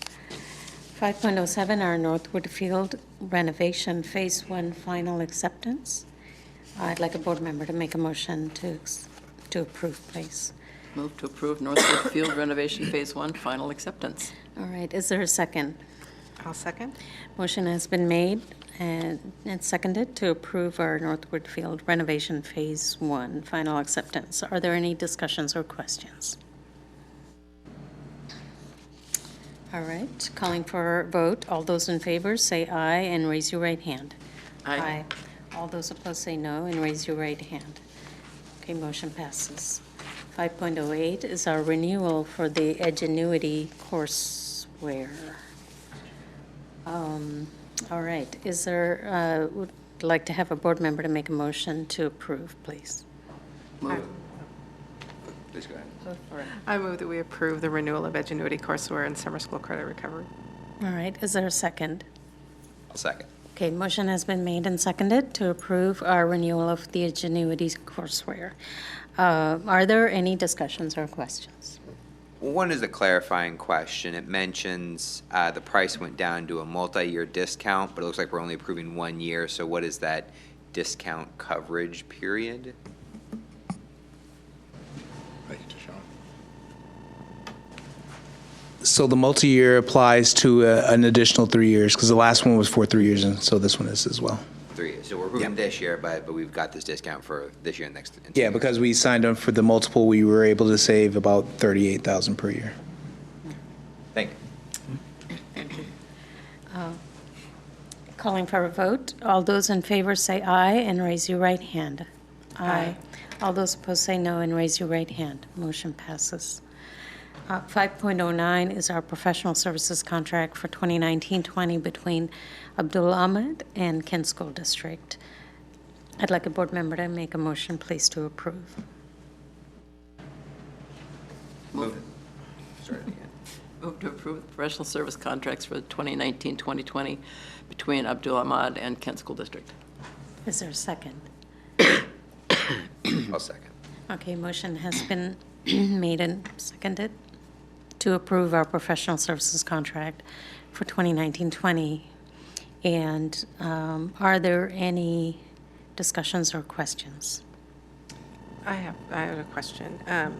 So I'm wondering, can you kind of tell me, so this is someone who is not employed with the Kent School District, he's being contracted through LAP dollars? That's correct.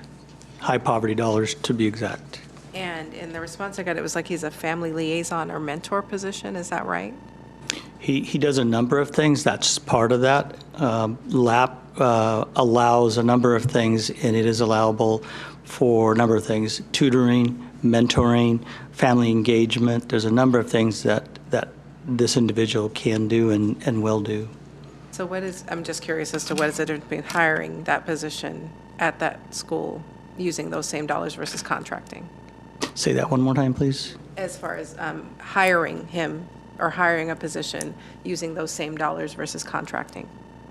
Yeah, so it's dependent, right? If there was an opening for what he's qualified for, or specifically the LAP dollars allows us to be able to utilize it for those students that qualify for that specific need.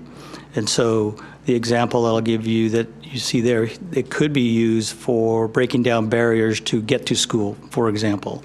And a liaison or a family advocate would be one that would make those connections.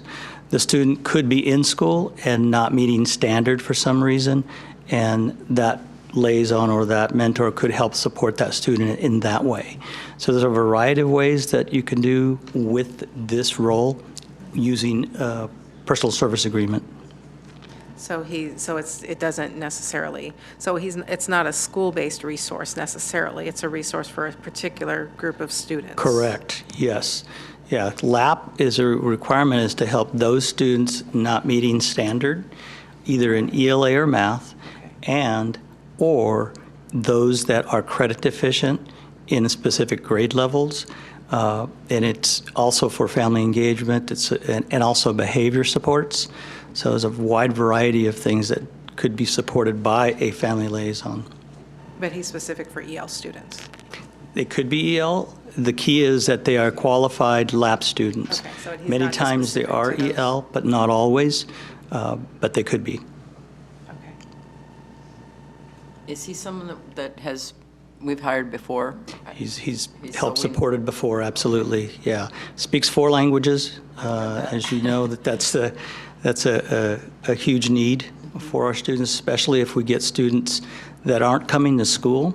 He's able to communicate with parents and the students to either get them to school or, get to the reasoning why, breaking down those barriers. All right. Answered my question. Thank you, Thank Mr. you. Vela. All right. Calling for a vote. All those in favor say aye and raise your right hand. Aye. All those opposed say no and raise your right hand. All right, motion passes. We're up to our consent agenda. And would any board member like to pull an agenda item for discussion? Just 6.06 for me, please. Okay, 6.06. Okay. I'd like to pull 6.03. Anyone else? All right. I'd like to ask a board member to make a motion to approve our consent agenda minus 6.03 and 6.06. I move that we approve consent agenda minus 6.03 and 6.06. Thank you. Is there a second? I'll second. Okay, motion has been made and seconded to approve the consent agenda minus 6.03 and 6.06. Are there any discussions or questions? Hearing none, calling for a vote. All those in favor say aye and raise your right hand. Aye. All those opposed say no and raise your right hand. Okay, motion passes. All right, I'll begin with 6.03.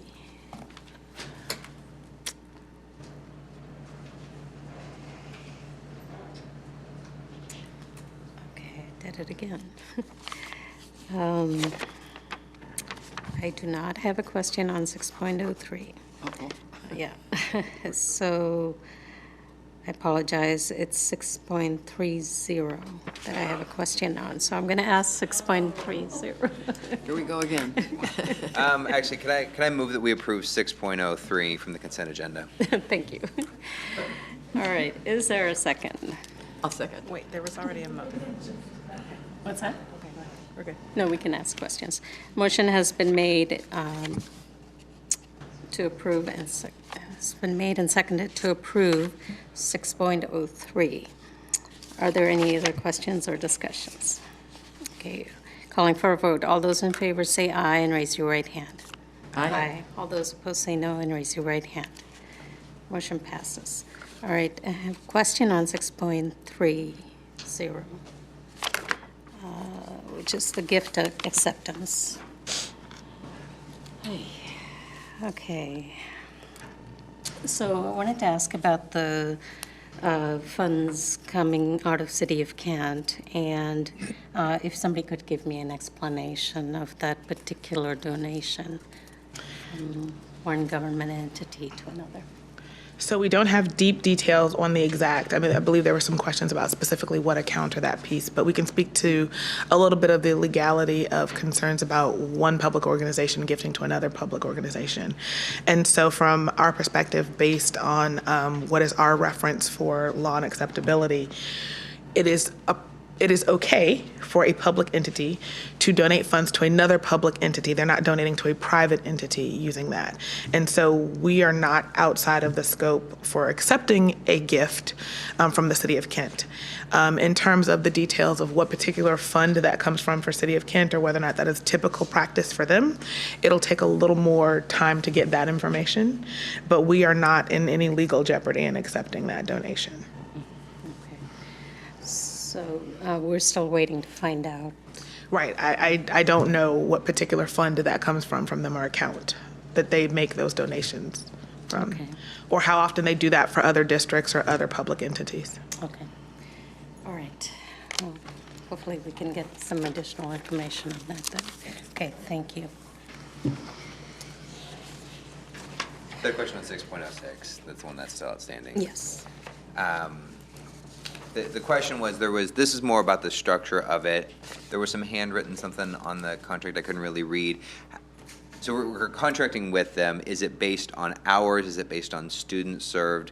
What is that measure that we're contracting with, this counseling service? And is it an increase or decrease from last year? Okay, this is an FTE equivalent, so that the value is down below. So it'd be direct services at KM for those students. And so how many would be dependent back, because we are using LAP dollars again, so they'd have to qualify, again, are they in need of support? And the key areas are ELA and math, but could be for credit deficiency, might need support, getting to school, et cetera. But the mental health part of it is what they'll provide just at KM. Gotcha. And do we know how much in total was provided last year? It'd be the FTE equivalent. It would be the FTN, but he was on site or she was on site. The whole time, okay. Mm-hmm. Okay, that's all.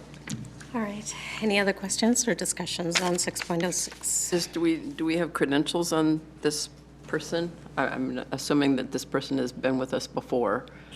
So Asian Counseling There's a Referral federal Services. identification number. Yeah.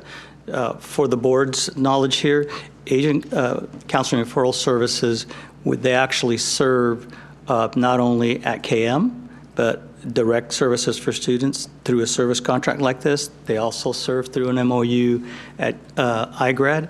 We also have a MOU blanketing the school district. So, but in order to serve, regardless to your question, they must go through the requirements that through an MOU if they're providing direct services to kids related to background checks and things like that. And so we monitor that closely. All right. So, any other questions on that? No? All right. Thank you, Mr. Valla. All right. So we will call for a motion to approve 6.06, our professional services contract for Asian Counseling and Referral Services in Kent School District. I move that we approve agenda item 6.06, professional service contract for, I lost it. For Asian Counseling and Referral Services in Kent School District, sorry. All right, is there a second? I'll second. Okay, motion has been made and seconded to approve our professional services contract between Asian Counseling and Referral Services in Kent School District. Are there any discussions or questions? Hearing none. All those in favor say aye and raise your right hand. Aye. All those opposed say no and raise your right hand. Okay, motion passes. All right, we are down to our informational session on 7.01, which is our Grass Lake Multipurpose Room Water Main Lines Easement, and 7.02, our Sioux Creek Multipurpose Room Water Main Lines Easement and Bill of Sale. Are there any questions or discussion? And this is informational, so there is no approval. Okay. Yeah, one of the, Go ahead. excuse me, the one in Covington Water District is not a sale, It's correct. Yeah, it was already there. is a sale. Correct. What's the difference?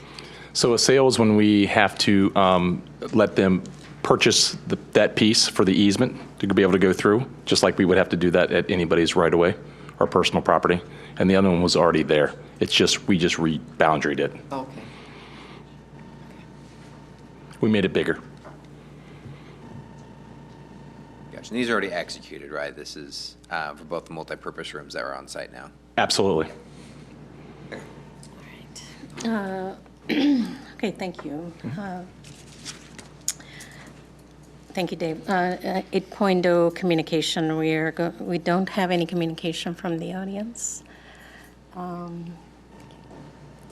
Unfortunately, Ray, we had mentioned that we'll take cards up to a 4.0 presentation. Oh, really? Yeah. Okay.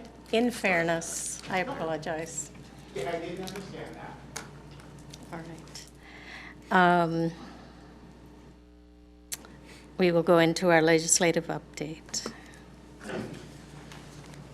Sure. Well, the legislature's not in session, and so the main update is what I spoke about last time, and I'll reiterate. The WASDA Legislative Assembly is coming up in just over a couple weeks this year in Spokane, and so this is where all school district directors can get together and vote on the legislative positions that WASDA as a whole will bring before the legislature in their session next year. And so they're out there positions, but wanted to clarify there's 53 positions that are up for any kind of vote. And by vote, meaning that it is either a returning position from last year, so a position that we had before about, let's say, supporting student safety, a standing position, to have a position that always exists regardless of legislative session. Clarifying or amending positions, usually that's just where they had a position, some work is done, but it wasn't completed, so it's just amending the new position. But there are actually 12 new proposals for positions. And you can go out there and look at them because there's a lot, and they're lengthy. But there's some new policy positions on finance and funding issues, including fully funding staff levels, any audit findings, standardization of audit costs. And there's some out there called this that they're calling essentials for learning. And so it's this overall concept of a kind of a student-related position, focusing on that rather than either school district or teacher or staff-related position. And so to our point, there's caucusing and there's assemblies and there's voting where they group differently. We're considered a large district, and so what we can do is vote for the top positions, and I believe the top 10 to 12, because they can also get consolidated through this voting process, will become the official WASDA positions that are supported at the legislature. Granted, it's only a short session next year without a full budget, so a little bit less work to be done.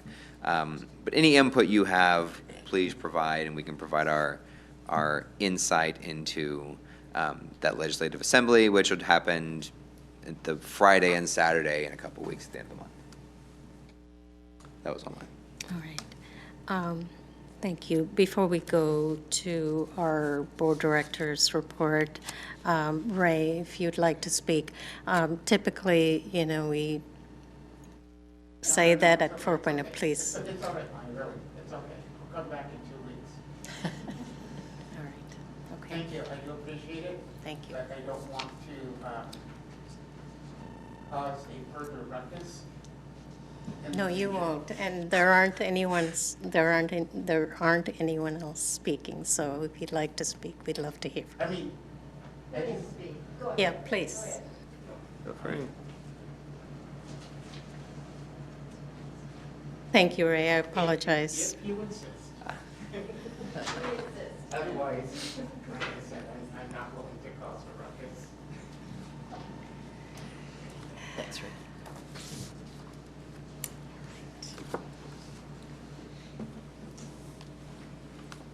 So, thank you, School Board, Maya, Dr. Watts. So I came tonight because I wanted to personally thank one of your employees, and that would be Mr. Randy Heath in Student Services. So I was contacted by one of our community partners with a parent who had a concern about a transfer with their child, and they were having some issues in getting that transfer and understanding how the process worked and all of that. So I contacted the parent, and with our strategic goal number 2, Dr. Watts spoke of earlier, effective two-way communication. We communicated with the parent, with school employee, and it didn't happen as quickly as the parent and the child would have wanted, but they finally heard today and got the word that they wanted, so they got the approval, and they're very happy. So I wanted to thank Randy and Emily and Student Services for their all their help in getting through this process, and that effective communication, it does work. It may not happen as quickly as people want, but it does work. So thank you for that. And thank you, Randy. Thank you, Ray. Thank you.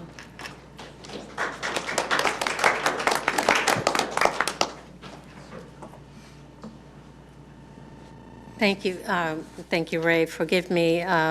We have to follow all these processes, and I've been very passive about accepting some and not others, and so I apologize for that. But you are a valued community member, and I appreciate you coming to speak. Thank you. All right. So next, we will move to our board reports and discussion, and we'll begin with Director Daniels, please. Yeah. So I don't have a whole lot to say at this point. I'm ramping up for getting ready to begin mentoring again this year. I mentor at Kentwood every week, and so I'm very excited about that. I've actually got my adult daughter who is living, she's here now, so she's going to be start mentoring as well. So yeah, I'm really excited about that. And I had the pleasure of joining Dr. Watts at the first day of school at Kentwood, and it's always a great time seeing the kids come in, and some of them are excited, some of them are shy, some of you say good morning to, some of them are say hello, and some just keep looking and don't even talk to you. So, but it's always a great time. All the nerves, especially the freshmen, it's always a lot of fun. So I am looking forward to I have a senior this year, and I have a sophomore, so winding down. But it's always a great time for me. I'm always very excited for all kids beginning school. I was at home, and I ran across, as I was doing some cleaning, my senior's kindergarten book. And the teacher did a beginning, you do a beginning assessment like drawings and things, and then an end of the year. And I was like, oh my gosh, the growth. And that's attributed to all the amazing teaching that goes on. So I really just want to, again, wish all the teachers and staff a wonderful year. What you do is appreciated and important, and it's always fun to go back and see the change and the impact that everyone has on our students. And it's fun to see it on my students, and I did get a little teary. Anyway, I just am looking forward to spending time seeing you guys in the schools and connecting with kids, and I just hope it seems like the year is off to a really good start. I know it is in our household, and so hopefully it is in many others. So thank you for being here. Yeah. Well, I also joined Dr. Watts on opening day, just at a different time. You were there in the morning. I was not. We went to Emerald Park, and we went to Seuss Creek. And Emerald Park, we observed a 6th grade math class where the kids were dusting off their knowledge of factors and playing a game and looked like they were really engaged. It was nice to see. Very first day, engaged with hands-on stuff. So I was very impressed with that. And then we went to Sue's Creek, got to see the brand-new multi-purpose room, all shiny and new, with the Wazoo flag hanging in the doorway of the kitchen. And at Sue's Creek, we went into, I'm not sure it was a first or second grade class. Yeah, I thought it wasn't first. And there was a little girl, oh my gosh, her name is April. And she came right up to Dr. Watts and hugged him and hugged me. And she was talking with us, and then she went away, and we were walking around the class doing other things. And pretty soon she came back with a book that was this big, a little teeny tiny book that she'd made, and it had a title, and it said by April and her last name, and inside there were pictures of us in the school, and they came to visit. It was so cute. It was just darling. I still have it. It was really cute. So again, just I love seeing kids engaged in learning, and she was just a little sweetie. Yeah. She really was. Fill the Bus was very successful. The Communities and Schools has lots of supplies in a temporary storage facility in Kent Station. They can't keep it there all year long, so it's up to the schools to go get it for the whole year. Whatever it is you need at your schools, go get it. Thinking about replacement of supplies, new students coming in, and get it out of that facility. Parents should go, if they know they need supplies, they should go to their school and tell the school they need their supplies. The school can then go to communities and schools and get the supplies. Mentoring, I'm gearing up again. I've been mentoring a girl who is now at Cedar Heights, and I emailed the site manager there today. Haven't heard back from her yet.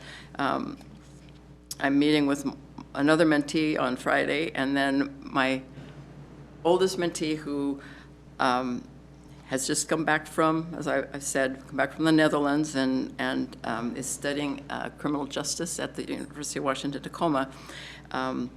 Karen Hauk from the KPA just emailed me and said, can I have her phone number, because I want her to speak as a grad of KPA2 in an assembly. And so I thought, oh boy, I don't know if she's going to do this. Well, she's going to do it. So she wouldn't have done it a year ago, but so she's feeling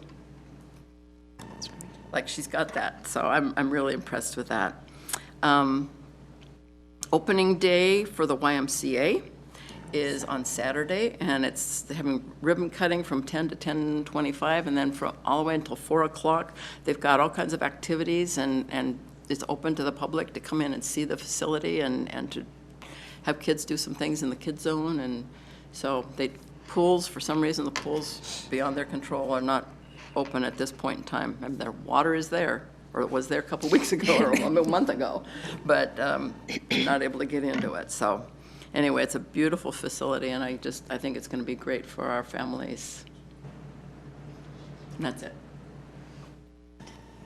Well, yeah, over the last couple weeks, getting to see the start of school, and kind of seeing how things are ramping up. You know, most of my parent life is elementary school focused. Kind of realized that people are still getting up. Even Monday was kind of the first day that we had everybody in. So pre-K was Monday, and kindergarten was even last week. And so, but seeing the excitement level from the teachers and the staff, and so the kids are always excited to get there and do all the stuff they do, but even the excitement about the new year from the teachers that have been there decades or that were new to this district, new administrators, whatever it is, they were excited about the school year. And everything's still kind of getting up and running, you know. I think all the bus routes are getting to the right place, and all the lunches and stuff are getting to the right place, and we're all getting up and going, but things are working and things are going forward, and everybody's still excited. So I like that. I want to see that continue all the way through the end of the year, but it was a real pleasure to see that and have everybody excited about school. All right, thank you. All right, and speaking of class visits, I'm hoping Dr. Watts and I talked about having some structured visits again to the classrooms, because something we all miss, and we all need some advance notice sometimes to set those up. So hoping to work with our communications team in a much more coordinated fashion and longer meeting than 15 minutes in the future. So I just want to thank our constituents for meeting with me this week. We've had several meetings, and I want to really say thank you to all the positive messages that we've been receiving regarding staff members and regarding new structures and systems, and I share all the things that I hear with staff. And particularly over the summer, I think there's been a focus with our teaching and learning, but also hearing from our families on special education and thanking the staff for all that they do for our students. So we don't often hear all these positive messages, so I thank you, Ray, for coming and talking about Randy and all the important work that they do regularly. So that's all I had to share, and thank you all for coming this evening, and have a good evening. We're adjourned.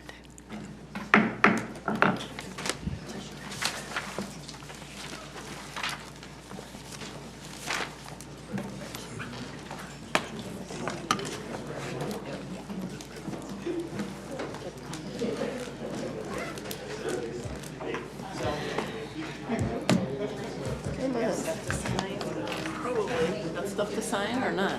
Will this be a first? I know, that'd be pretty amazing.